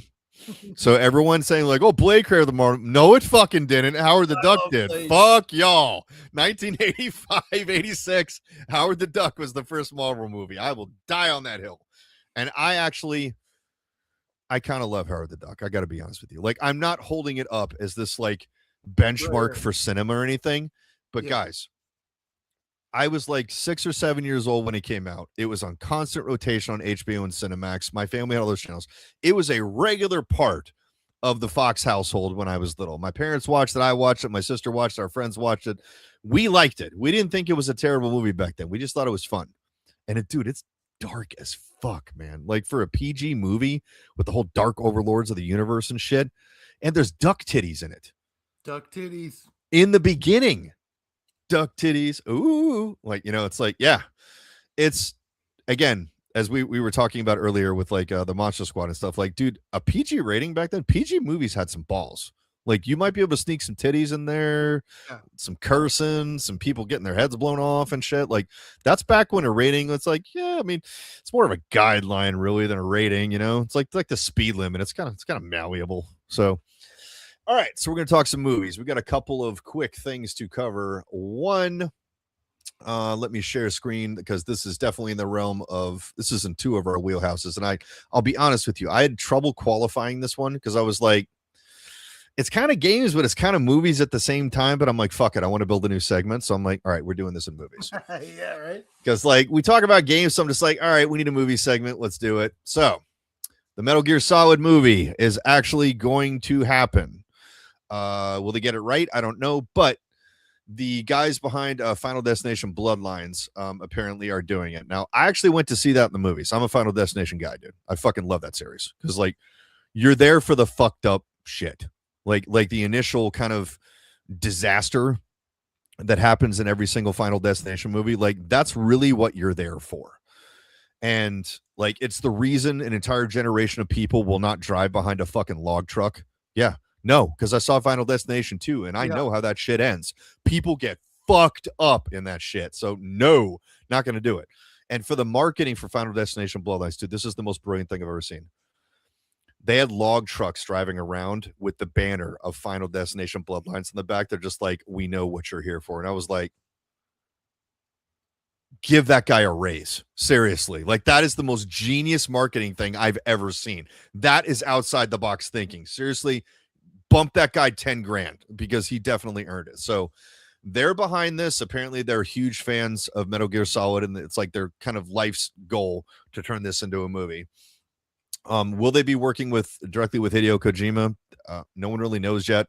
If they're smart, they will, since he's the brains behind the franchise. And they're just going to be like, look, we want to make this movie. We want to make it good. Will you help us, please? Knowing Kojima, probably, because I've always considered him a movie director that makes video games because his games play out like movies. He's a cinematic guy. He likes telling stories. He's like a big kind of Hollywood production level dude who likes to tell big stories in the genre of video games. So I hope that this goes well, guys. I hope it's set in the 80s. First of all, so we can have the mullet and the bandana and shit. Like there's no reason you need to set this now, or even the 90s. All right, sure. The early 90s, like 91, 92, where you could still get away with the mullet. Sure. There's no reason you need to set this now. That's fucking stupid. Like you don't need to. He doesn't need a fucking smartphone or anything like that. Like, no, he's got technology outside of that because he works in fucking stealth action espionage. Like it's all good, dude. I would rather it be like kind of retro futuristic 80s shit, where it's like Blade Runner, you know, where we all thought like flying cars would be the future and shit. And, you know, here we are 40 years later and it still hasn't happened. But I think it would lend itself better to that. What do you think, Chris? How would you have them do this if you had your way? Well, to your first point, yeah, I'm sure they love Metal Gear Solid, which is what they said, that they love Metal Gear Solid as a franchise. But you need to hire people that are subject matter experts in the lore of the franchise to sort of make sure you don't make any missteps, to make sure all those little details are correct. I think that's just the smart thing to do, whether it's, you know, Hideo Kojima or somebody that's on the team or affiliated with his team that just knows everything there is to know about Metal Gear Solid. This is going to be a massive deal.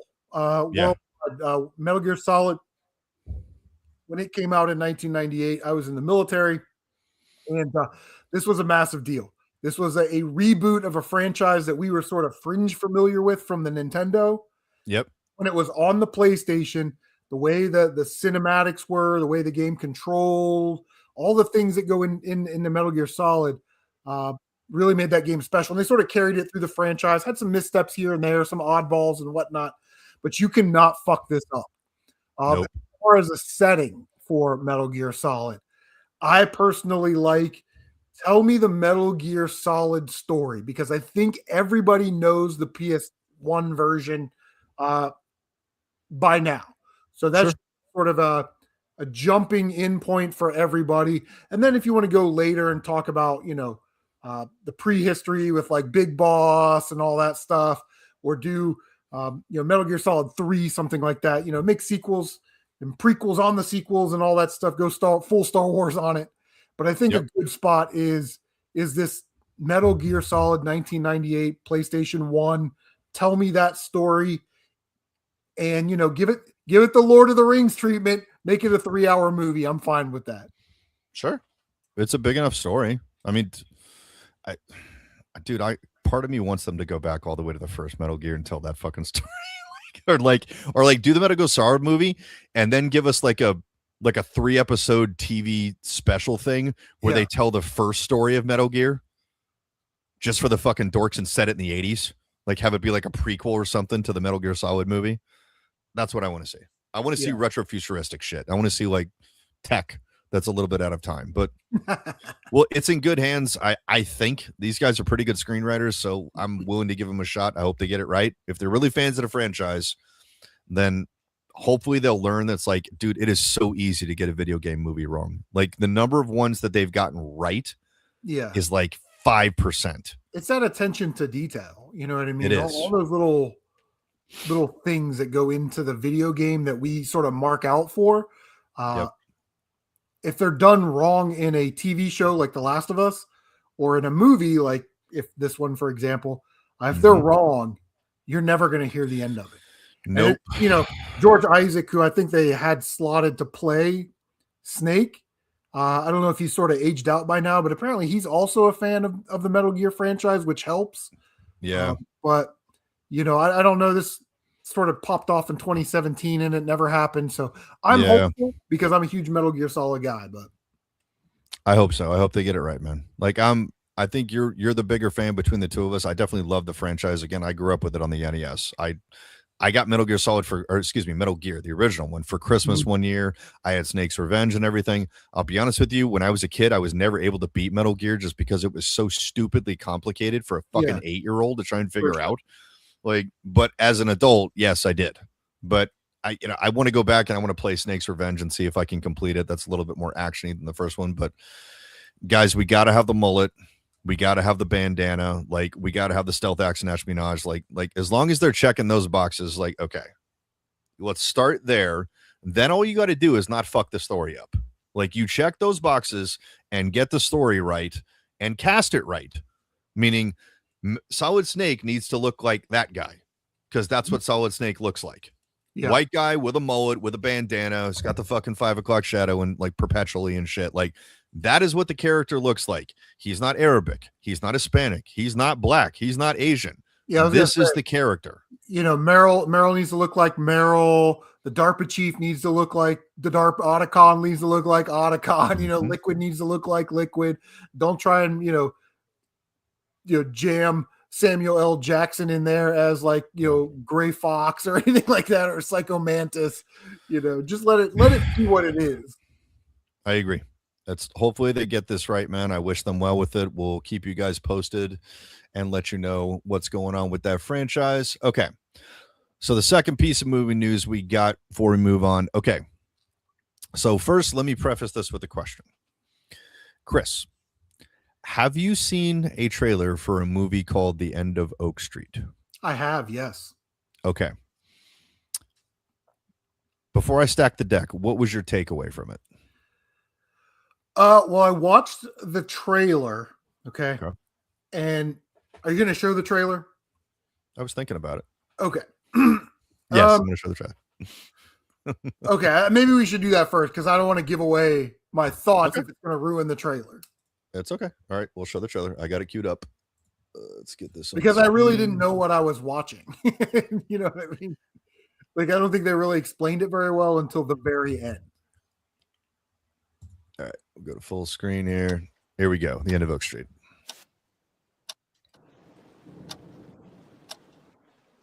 Mom.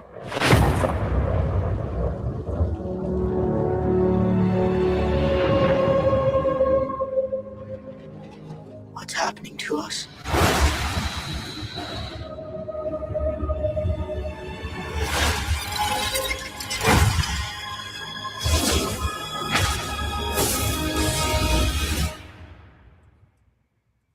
I think our house.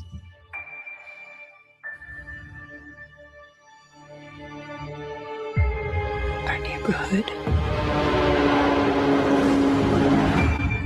Our whole street.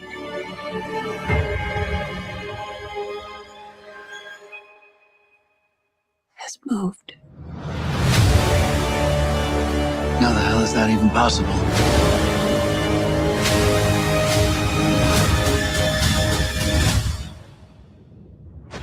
Oh my God, run!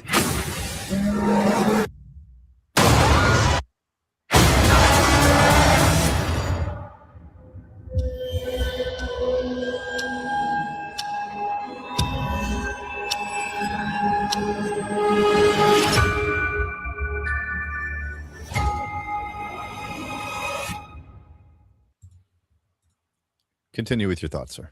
Okay. So I'm like, what in the hell's going on here? And then when she was like, I think our house moved or the neighborhood moved, because they show you the scene where it's like the street's cut off and the bus is cut off, right? And you're like, what the hell is going on here? So apparently their block or whatever has gone into some alternate dimension or landed somewhere outside of reality.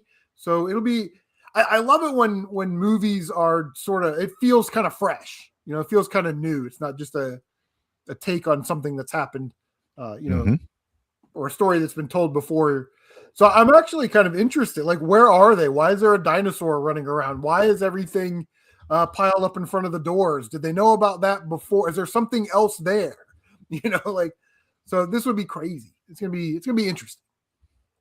It is going to be interesting, but I think I can introduce a layer to this that might blow your mind a little bit further. So the fucking nerds have dug into this a little bit, Yeah, and analyzed a lot of things surrounding this. And the dominating theory right now is this is a Cloverfield movie, as in like Cloverfield, the Cloverfield Lane, like that. This exists inside the Cloverfield universe. okay. I mean, it's Bad Robot, which is J.J. Abrams, who owns Cloverfield. So that's checkbox one. Okay. There's some really weird science fiction shit going on with an entire neighborhood moving. That's definitely in the fucking wheelhouse of Cloverfield. And there's a lot of little things. I won't get too far into the weeds on this, but like, I looked this up at one point. I forget the name, but the working title of this movie is basically a pseudonym for the word Cloverfield. The end of Oak Street, like people have looked this up on maps, is like the street that it continues to is called Clover Lane. There's all these like parallels that people are finding where they're just like, they're talking about like the last Cloverfield movie was the one that premiered on Netflix, the space station with the fucking the particle accelerator, and it's basically like the prequel to all the Cloverfield movies because this is the thing that started the whole thing. Like it kind of broke the space-time continuum. So apparently the dominating theory is that all the Cloverfield movies are happening simultaneously. They're just basically happening in different Earth dimensions. Mm-hmm. So it's like they don't exist on the same air quotes Earth, like this, the physical Earth, yes, but like parallel dimensions, meaning they can coexist. So it's multiverse theory, essentially. So the theory is like their house moved because that fucking beam that came down from the goddamn particle accelerator, like this is what happened. Like in one, it woke up the monsters. At one, it did the Cloverfield Lane shit where the alien showed up and everything. And this is basically just another version of that. So there's only one problem with that about it being an official Cloverfield movie. This is a Warner Brothers movie, and Cloverfield is technically owned by Paramount. Now, they wouldn't do anything with it without J.J. Abrams because that's like, you just don't do that shit. So it might be like Cloverfield and like, but without being called Cloverfield, meaning like everything about it might check the Cloverfield box, but they might not actually be able to legally call it that. That would be a bummer to me. And like, I'm one of those guys who wants that franchise to continue because it's one of those few franchises where they make a movie totally in secret. It's not revealed to the public. No one knows it's happening, like basically until it happens. Like the last one dropped after the Super Bowl and no one even knew the movie was being made. Like they were like, by the way, it's live on Netflix right now. And I was like, wait, what? Like this new fucking Cloverfield movie and it's on I was like, wait, what the fuck? Like, that's literally all I did. After I was like, wait, what the fucking fuck? Like, I'm just can't get to Netflix fast enough. I miss the aura and the mystery of film being like that. And this was like the last franchise that was actually doing that, where you could genuinely be surprised at things. You know, we can argue all day about whether the Cloverfield movies are good or bad. I think some are good. I think some are okay. But like, you don't know what they are until they happen. Like, you know, the first one, everyone remembers the first trailer. You didn't know what the fuck was going on. It was just this weird movie called Cloverfield where it was like found footage and you see the fucking head of the Statue of Liberty rolling down the street. And the theory is like, bro, is this like a Loki Godzilla movie or something? Like, I mean, the theories are running wild with this shit where everyone thought it was like a Godzilla movie they were keeping under wraps. So I hope that this is true. And I hope it is one of those things. But regardless, I'm interested in this movie because of the director. It's the guy who directed It Follows, which, in my opinion, is the most original horror movie of the last 20 years. Like, that is an entirely original idea that is not like anything, that is not based on anything, that is not derivative of anything. Just a fucking truly original idea that one guy just thought of. And it's scary as fuck. And he made it with like $1 million. Like, it's so crazy, dude, because it's like it's a sexually transmitted curse. Have you seen It Follows before, brother? I haven't. Okay, I won't spoil it for you, but it's basically a sexually transmitted curse where if you have sex with, we'll call it the wrong person, meaning the current carrier of the air quotes disease, this thing starts following you. Oh yeah. Okay, yeah. I know what you're talking about. And it looks like normal people. And the problem is that only you can see it.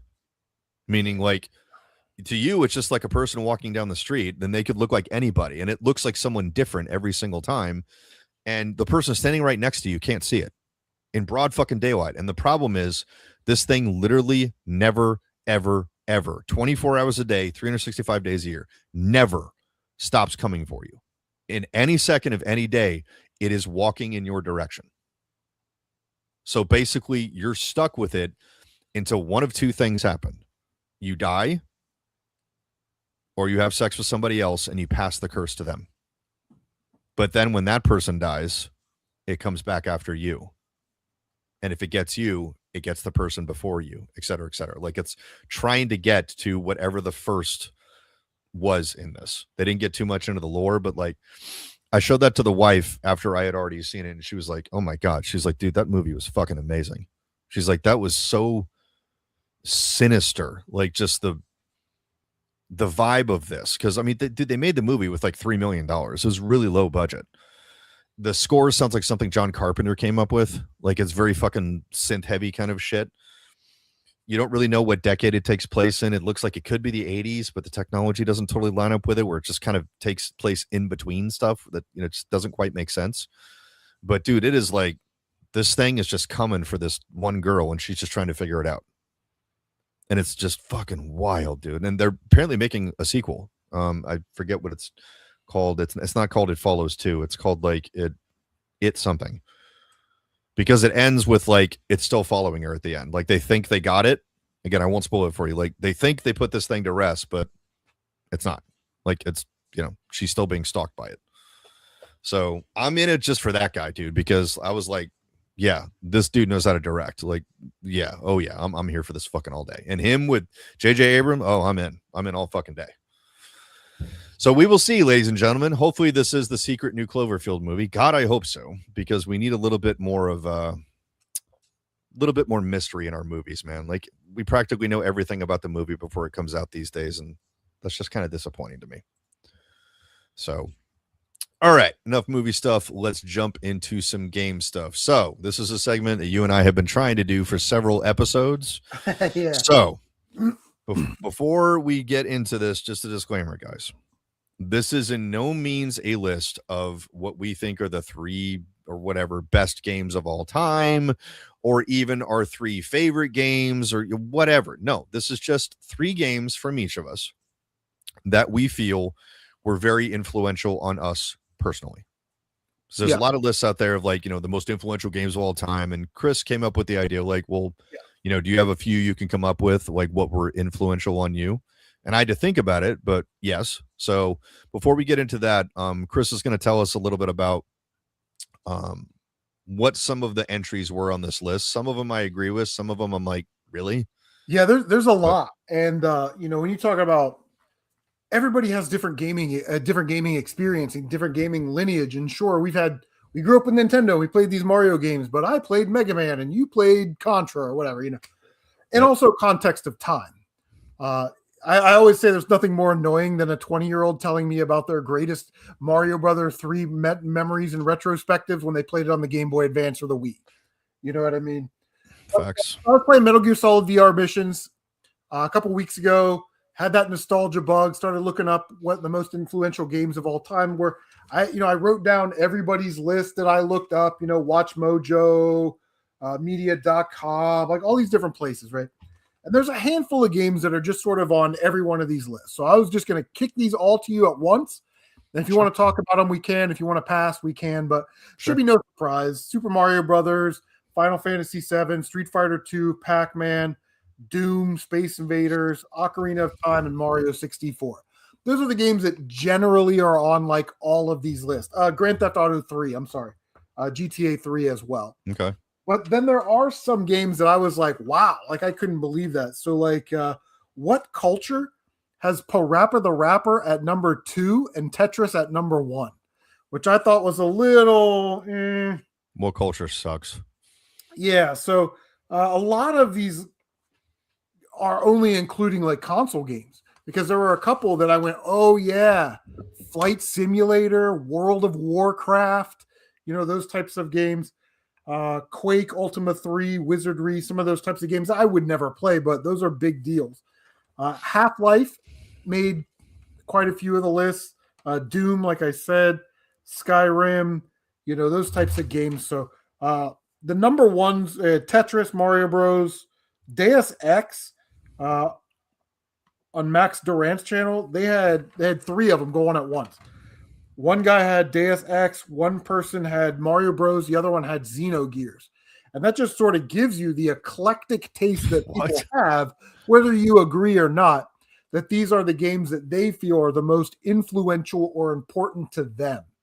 Again, I may think that Mega Man 2 is an influential game for me, but if someone's never played it, it wouldn't be on their list.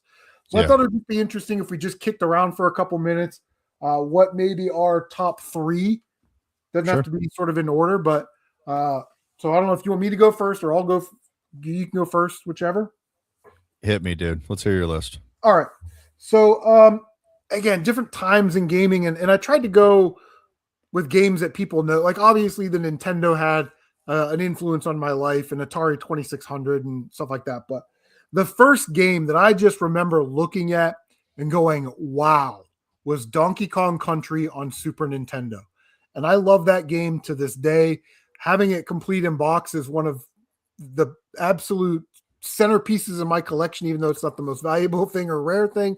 But I just remember loving that game. The bounce physics, the animals that you could ride. Again, this is like 12-year-old me.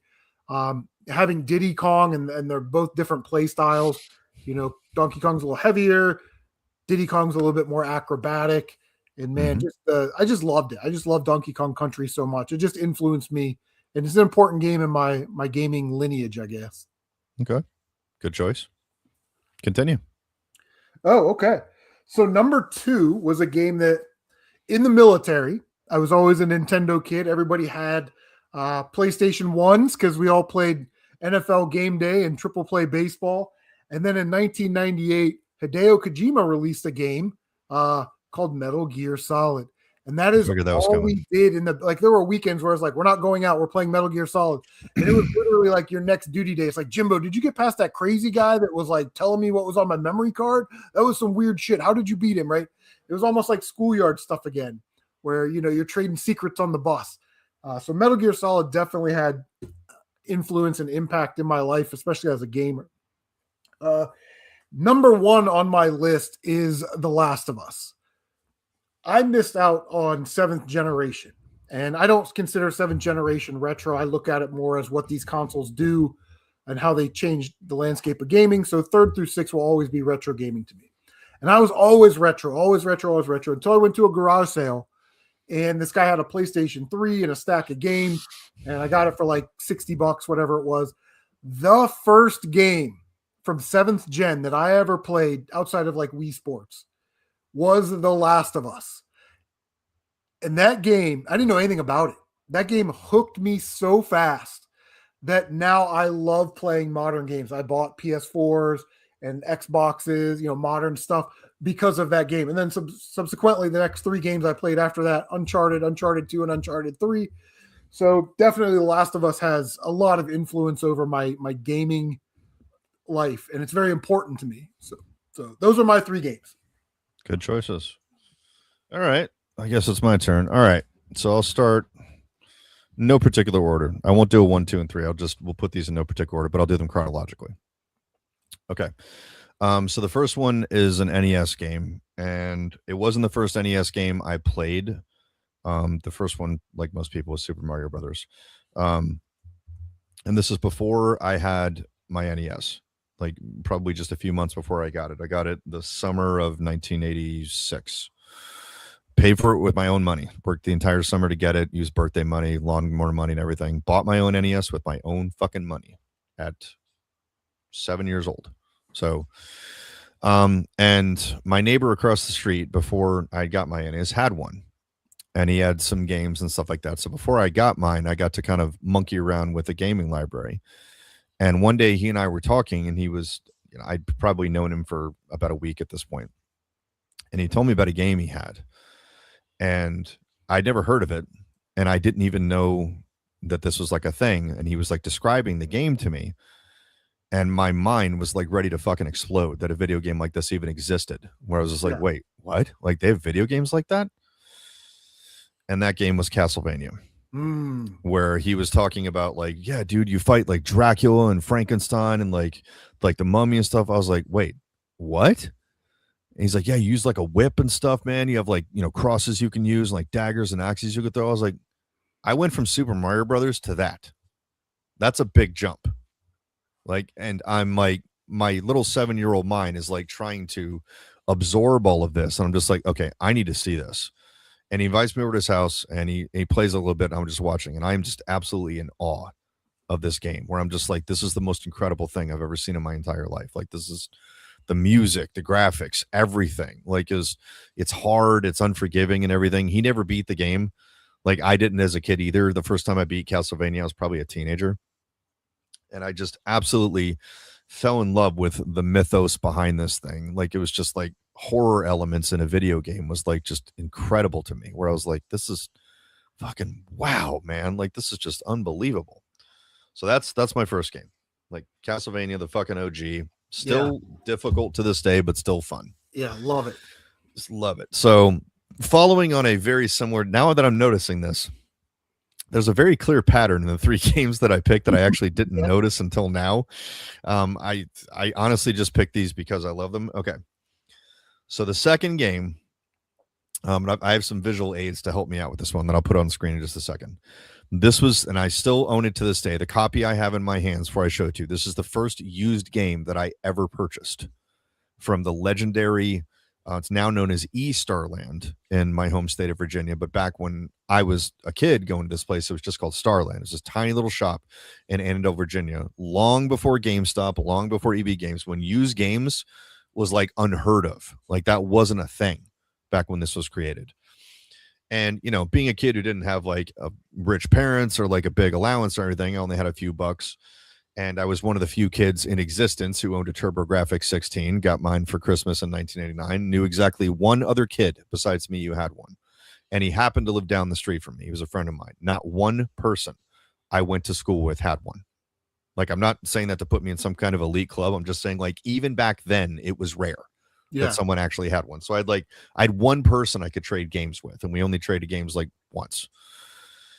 So my mother actually, hi mom, tells me about this place called Starland. They have used games, and she was like, we might be able to get some games on sale, and let's go and see what they have. I've heard they have some TurboGrafx games, and I'm like, it's probably 1990 or 1991, like somewhere around there. Like, the TurboGrafx is still going, but it's kind of towards the tail end of its, at least its American life cycle. It went on for years in Japan.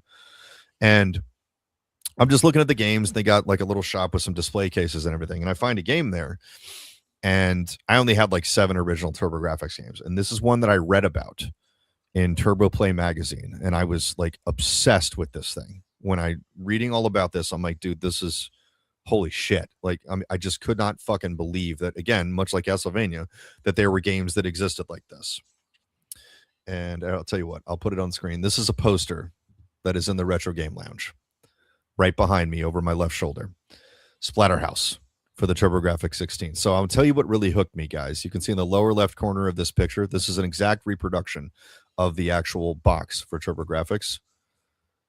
This is what really hooked me. This single sentence. This horrifying theme of game may be inappropriate for young children, ... and cowards. I was like, I'm all in, dude. Like, I shouldn't even be playing this. This is before the rating system. There was no Mortal Kombat. There was no Night Trap or anything. This is before all of that. And I'm like, the guy looks like Jason Voorhees, and you're like walking around with like a machete and all this other shit, like fucking people up. I'm like, I need to play this game. So just for a little bit of proof here, guys. So I have the original TurboGrafx game in front of me, just for a little fucking clout to show you I'm not lying. That, I'm not sure if you guys can see it. I'm trying to get it angled into the light. That is the original Starland label that came on the game when I bought it used. I actually know the owner of East Starland. He is actually a Turbo like me, Chris Hong. What's up, Chris? And I brought this to his store and I showed it to him once. Because they've let me film there and stuff. I'm involved in tournaments and stuff with the gaming community there, like beat the crap out of their best Turbo guys in Soldier Blade. Never even played the game before, Chris, and I won the tournament the first time I tried. I just stomped everyone in the fucking ground. I'm kind of good at shooters. And I showed it to Chris, and he couldn't believe it because he's the original owner of the store. He was like, dude, where did you get this? I was like, I bought it from you when I was 10 years old. And he's like, you've had this entire time? I'm like, it was the first used game I ever bought, dude.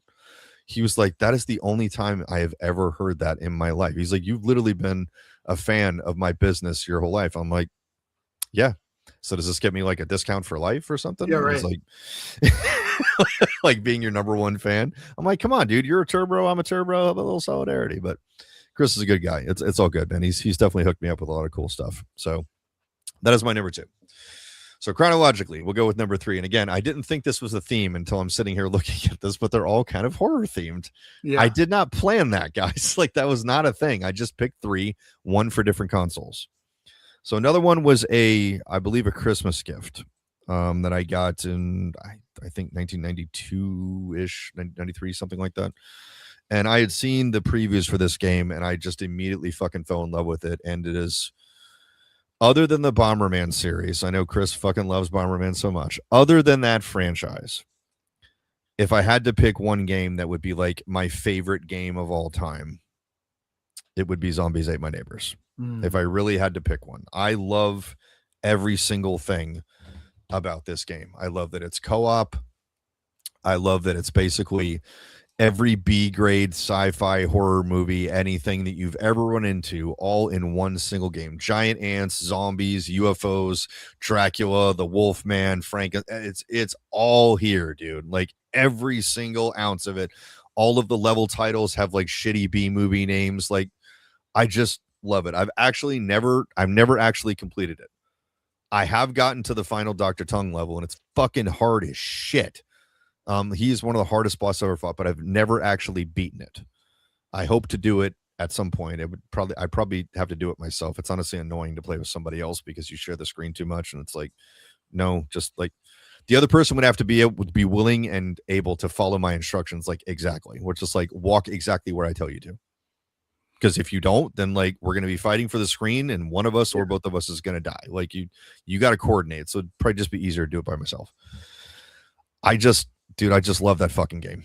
Like, if there's any franchise that needs a reboot where they can update it for modern systems, they kind of tried with what was it called? It was like Monster Mayhem, like Battle of Suburbia or something. Like that. It was an Xbox 360 game. It was like kind of the spiritual successor to Zombies Ate My Neighbors, where it was 3D. Obviously, it was still, kind of top downish, kind of third person, where you're running around. You have to, make weapons and you're fighting all these other things. It was kind of a love letter to that type of stuff, and it's still fun, don't get me wrong, but I want to see a proper sequel to this. Like, I'm glad that they put out remastered shit. I can play it on my Xbox and on my Switch and all this stuff, but I want to see a sequel and not Ghoul Patrol, even though I do own it. It's not nearly as good of a game as Zombies Ate My Neighbors, but it's like, I want to see this updated, or more importantly, I want to see a movie, like, something like that. So that's my three, man. These are the three that definitely made the biggest impression on me as a young man. It's not the only three. There are a lot more, and I had a hard time making this fucking list. Only three, but yeah, for sure. Those are all great games. I always say, because I am a Mega Man guy. I love Mega Man, especially on Nintendo. Mm-hmm. But I've said for 20 years that Castlevania has a better soundtrack than Mega Man. It does. Fucking Vampire Killer, Bloody Teeth. Oh, God, just so good. Excellent soundtrack, dude. One of the greatest, even to this day, one of the greatest of all time. Mm-hmm. Like, it's up there with Halo and all of the greats of all time, dude. It's definitely top 10, even top 5. It's just one of those games. So, I mean, I don't know why anyone would be surprised that I picked Zombies Ate My Neighbors when it's literally the outro to our show. So it's right. And my wife and I dressed up as the characters for, of course, dude. Like, it's yes, all day. So we got one last thing to cover here, ladies and gents. This is something that I had talked about, I believe, on our first episode, where I would talk about this at some point, and we do a little story time with Jimbo here, as I've got quite a few of these stories that I could tell about my time serving inside the big bad machine known as the federal government. Okay, so I mean, I'm not on an NDA, so I really can say what I want. So I guess I can give specifics on this, because, like, what are they going to do? Fire me? So here's what happened. As far as timeline, I'd have to give you a guess, guys. I'm going to say like 2007, something like that, 2007, 2008, somewhere around there. So this was my first gig working IT support for an organization called GSA, stands for General Services Administration. Most people have never heard of them. I never had until I started to work there. I thought that shit was made up, because I'm like even for government agencies, that sounds generic as fuck. So GSA is basically the government's landlord. That's kind of what they do. Like a branch of them called PBS, they procure buildings for federal agencies. So if the FBI needs a new office in Duluth, Minnesota or something like that, GSA will help them find the building. If they need supplies, like even down to like regular office supplies, folding knives, like you might see the GSA logo on a lot of like knife sites, websites. So they kind of procure things, I guess you could say, like not weapons or anything, but just like stuff, like just basic supplies for the feds. So I'm doing IT support there, and it's kind of my first big boy like IT job. It's like, somebody gave me a shot, because I knew a guy who worked there, and he got me the interview, they gave me the job, and it's like my first federal contract. I'm working as a contractor. So it's like my first big boy job in Washington, D.C. First time I've ever commuted into this city, taking the metro and all this shit. So big step up for me.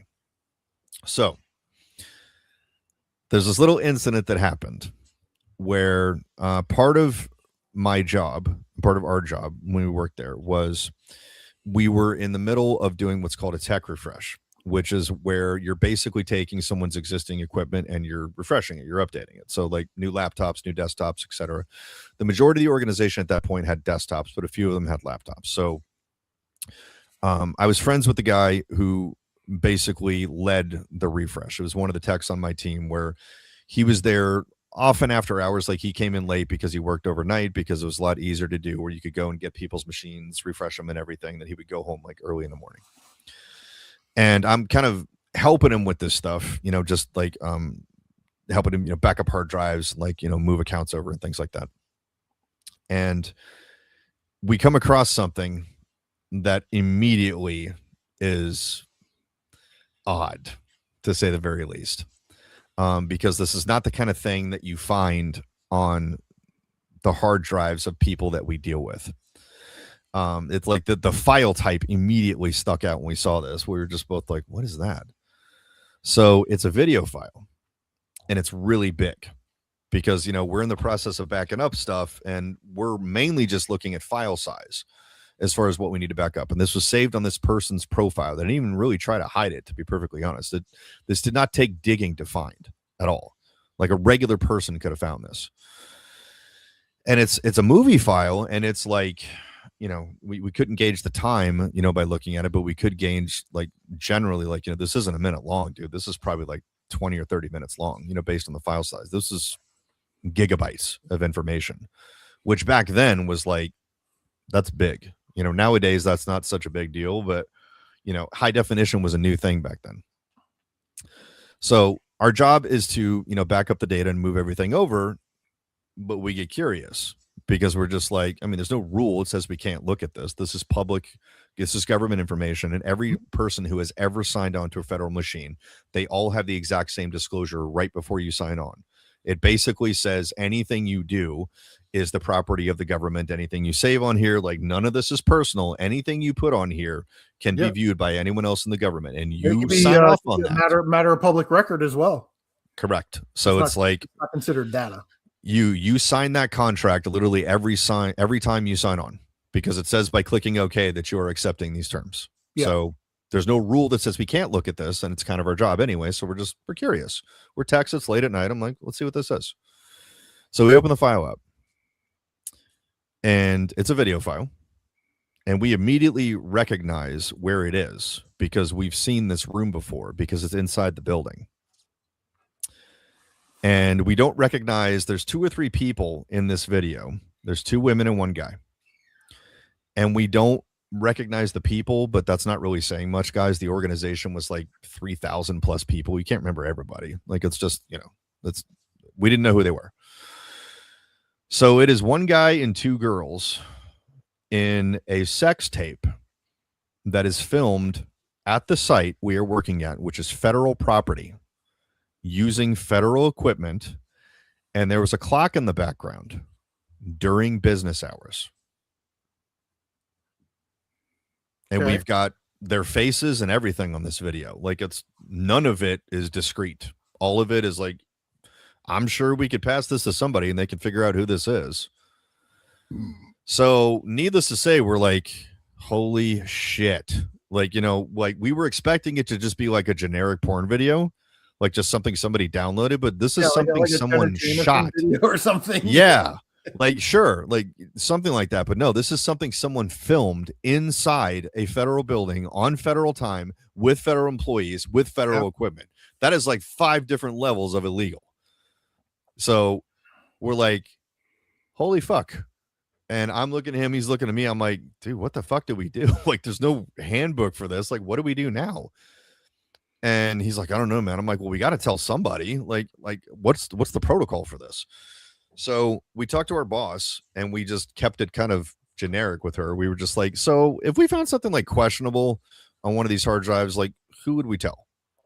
And she's like, well, you report it to the security officer. We're like, oh, okay. So we get this guy down, and we start talking to him about what we found.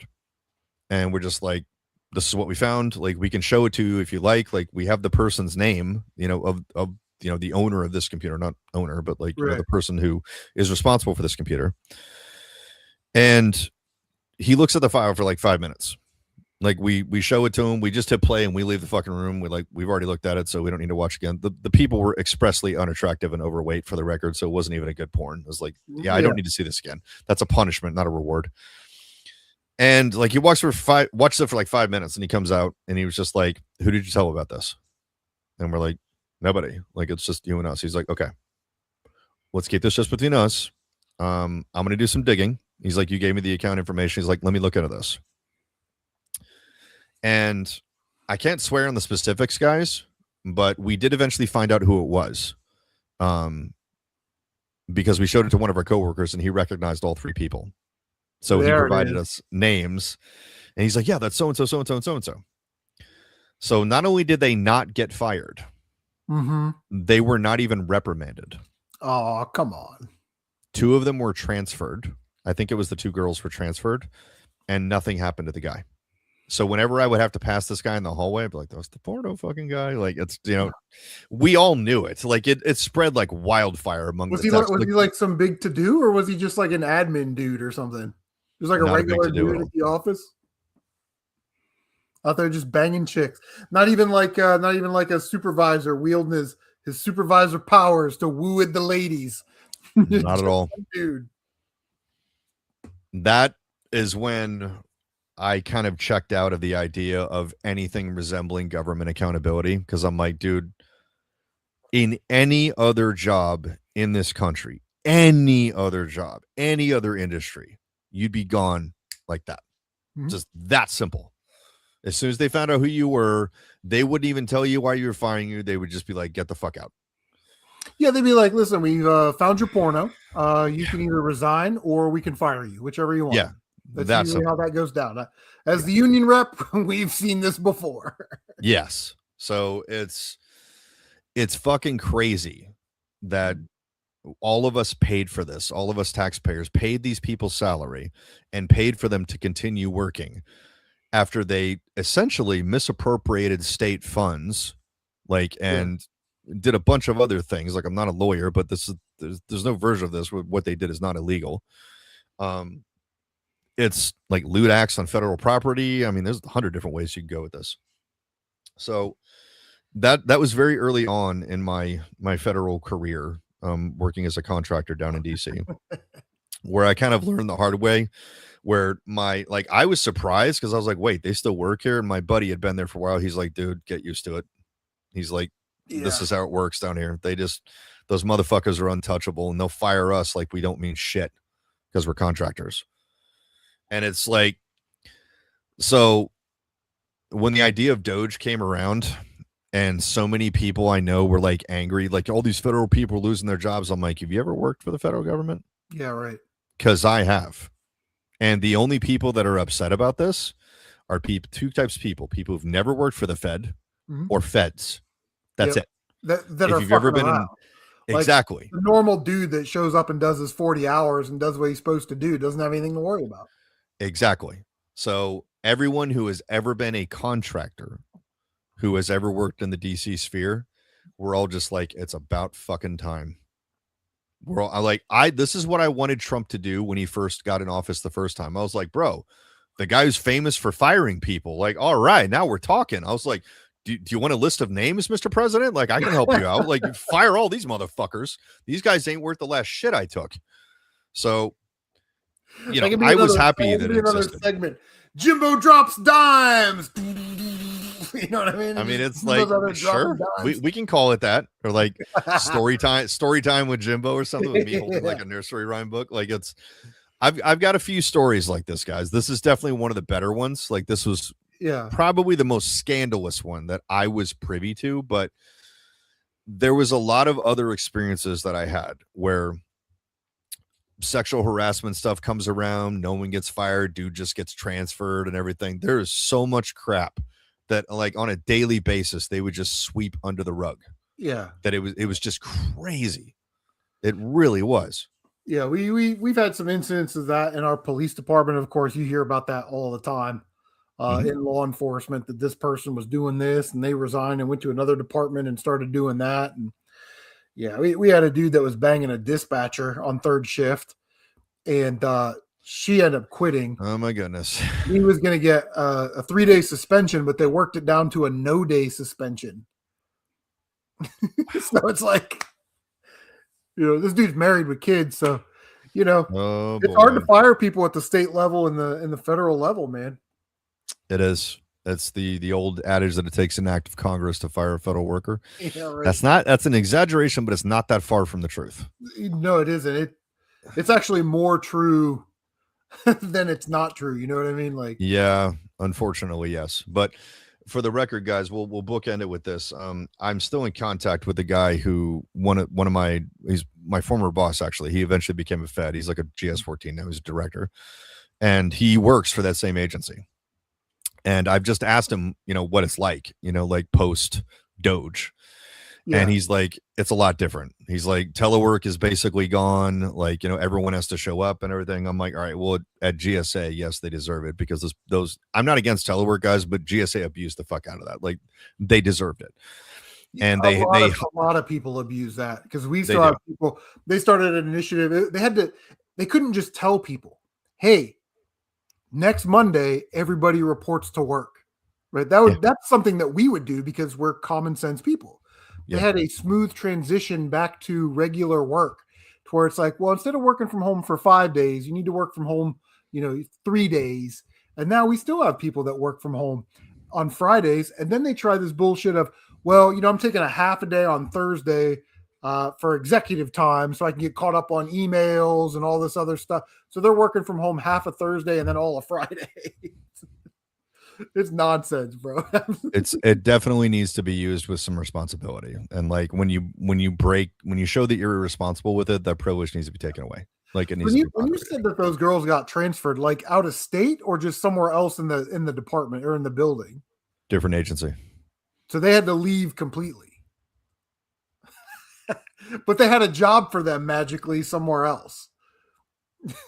Transferring to different government orgs is easy once you actually get through. Yeah. Like, and you actually get onto the federal side and you're a federal employee on the federal take. Moving agencies is easy. It's just like getting past that barrier. Guys, I applied so many times to become a Fed. I applied for a job that was literally like, when you looked at the job description, it read like my fucking resume. Like, seriously, like I could do this in my sleep. And it was in the office that was right down the hallway from where my desk was, meaning I'd have to go like 30 extra feet to report to this new branch. I didn't even get a phone call. And I'm just like, okay. The only people that could possibly give me a run for my money for this position would be my coworkers, and none of them knew about the job, and none of them got hired for the job. There is no fucking way that anyone outside of this agency could be more qualified for this job than me, because I've been here for 10 years doing this shit, and I can do it right now with zero training and zero downtime. You can put me to work tomorrow on this new job and everything business as usual, no issues. Hey, I'll see you later, man. I just got to get to work. Like, there'd be no problems. And I didn't even get a phone call. And that's when I was just like, you know what? It's not what you know. It's not how good your resume is. It's who you know. It's nepotism. Yeah, I remember going through that when they were transferring over security guards at the or screeners at the airport to TSA. Mm-hmm. I'd been out of the military like 7 months, and I was a military policeman, and I'd worked as a screener at the airport for like 6 months after that. So it's like, you figure, like, here's a dude that would probably be suited for this. Yep, I didn't get that job. In hindsight, I'm glad that I didn't. Yes, but it's just the barrier for entry is high for the wrong reasons. It's not high because they're accepting like the best of the best, like Google. Google can afford to discriminate because they're Google. Yep. Apple can afford to discriminate because they're Apple. Like they want the best, and they pay you really well. It's the feds just hire whatever, and it's not the most qualified people, guys. Because if you saw the level of fucking stupid that supports these agencies, where you're looking at this person, you're hearing them talk, and you're like, I'm trying to do the math of how you actually tie your shoes in the morning, let alone do your job. Like, it's that level of retardation. Yeah. Where you're like, yeah, like I'm kind of offended that you are sucking up part of my tax dollars, and I really want a refund right now, because if I'm paying for your dumbass, they need to take away the money they're giving you and just give it to me, because I'm not as retarded as you are. So that's the kind of nonsense that you dealt with down in DC, guys. I don't miss that shit at all. I put in my better part of 20 years, and I don't want to ever do that shit again. It's no, like not even post Doge. Like, my buddy told me, the guy who works for GSA, that the head of their organization actually used to work for Tesla, so he was selected by Elon to run the organization. And this guy's like half my former boss's age. He's like 30 or so, but again, he used to be like a big shot at Tesla. I'm sure he's running a very fucking tight ship, especially if his boss is Elon Musk. Elon doesn't really have a high bullshit tolerance. He expects the best out of everyone. Love him or hate him, he gets shit done. So Yeah, I'm sure it's a very different place, but my boss is just basically riding out for retirement. He's got like 2 years and he can retire. He's like, bro, I'm just towing the fucking line. Then I'm out. Yep. 100% salary for the rest of his life. It's one of the few places left that actually give you like a pension. That Yeah. like that almost doesn't exist. Like cops have it, firefighters have it, federal workers have it, state workers have it, post office workers have it. Pretty much outside of that, it doesn't exist anymore. Yeah, they ripped everybody's pensions away and put them on 401ks and all that stuff. You know, I mean, Yeah. Which is bullshit because that's volatile. Like a pension was a dedicated thing that was permanently funded by employees. 401k is the whimsies of the stock market. So it's like Yeah. they're And basically and just like, yeah, employers, you're on your own. with the 401k, they started to do, and it's very sneaky. It's like with the 401k, if you do like 5%, then we'll do up to 5%. You know what I mean? Yep. And then whatever that yields after 30 years, and I guess that's what you get. With a state pension, like mine, I put in the maximum 10%, and the college matches it with 14%. And then you can look at that and you can say, well, your 5 highest years, earning years average, you get 64% of that.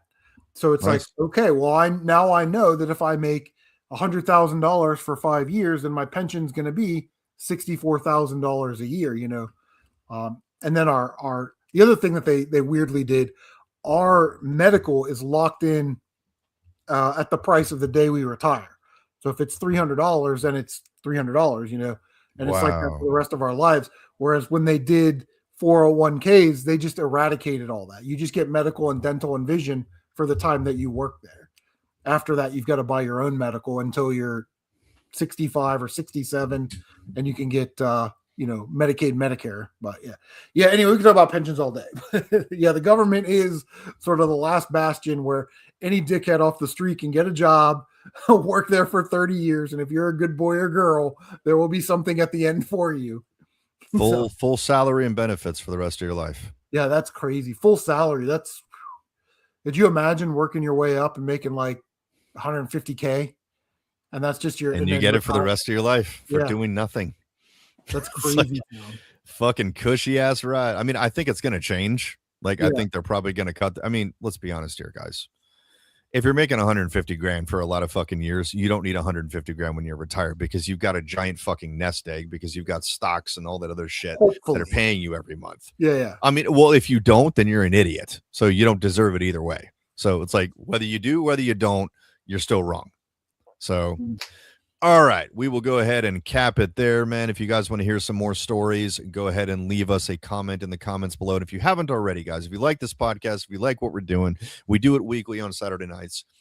Smash that fucking like button, hit subscribe, leave us a comment, please, guys. Seriously, communicate with us. We watch the comments, we respond to them. Even the few ones that we get are shitty. We even respond to those since apparently we're famous enough to have fucking unthinking autonomous fucking haters who don't have a fucking brain cell between them. But that's fine. We'll still let you comment. We're not going to censor you because this is America. As long as you're being moderately respectful, it's all good, man. Just say what you want, even if you're like, this is fucking stupid. Okay, well, thanks for the view. You know, I don't know why you're watching us when you hate us. Right. Thank you. Isn't that weird? It's just a Howard Stern effect. It's like the people that hate him listen for 5 minutes. Well, if they hate him, why do they listen? Because they want to hear what he has to say next. Exactly. So it's like, okay, like, thanks for the listen. Thanks for the view. Bye. So, all right. Well, we'll see you guys next week. I'll be back this Tuesday, guys, for the RGL podcast. So stay tuned. Just basically the Jimbo React shit where we just talk about the funny stuff that's going on. And we will see you next time. Chris, it's been a pleasure, brother. I will see you on the next episode. Everyone who stopped by, Ravex Comedian. I did not play Time Splitters Future Perfect. I'm sorry I didn't answer your question earlier. Jay Boone, I completely agree about the Cloverfield teaser. Thank you very much. Everyone else, Frankie T. Sweet, everyone else who stopped by, you guys are awesome. We will see you guys next time. You guys go off and enjoy your Saturday night.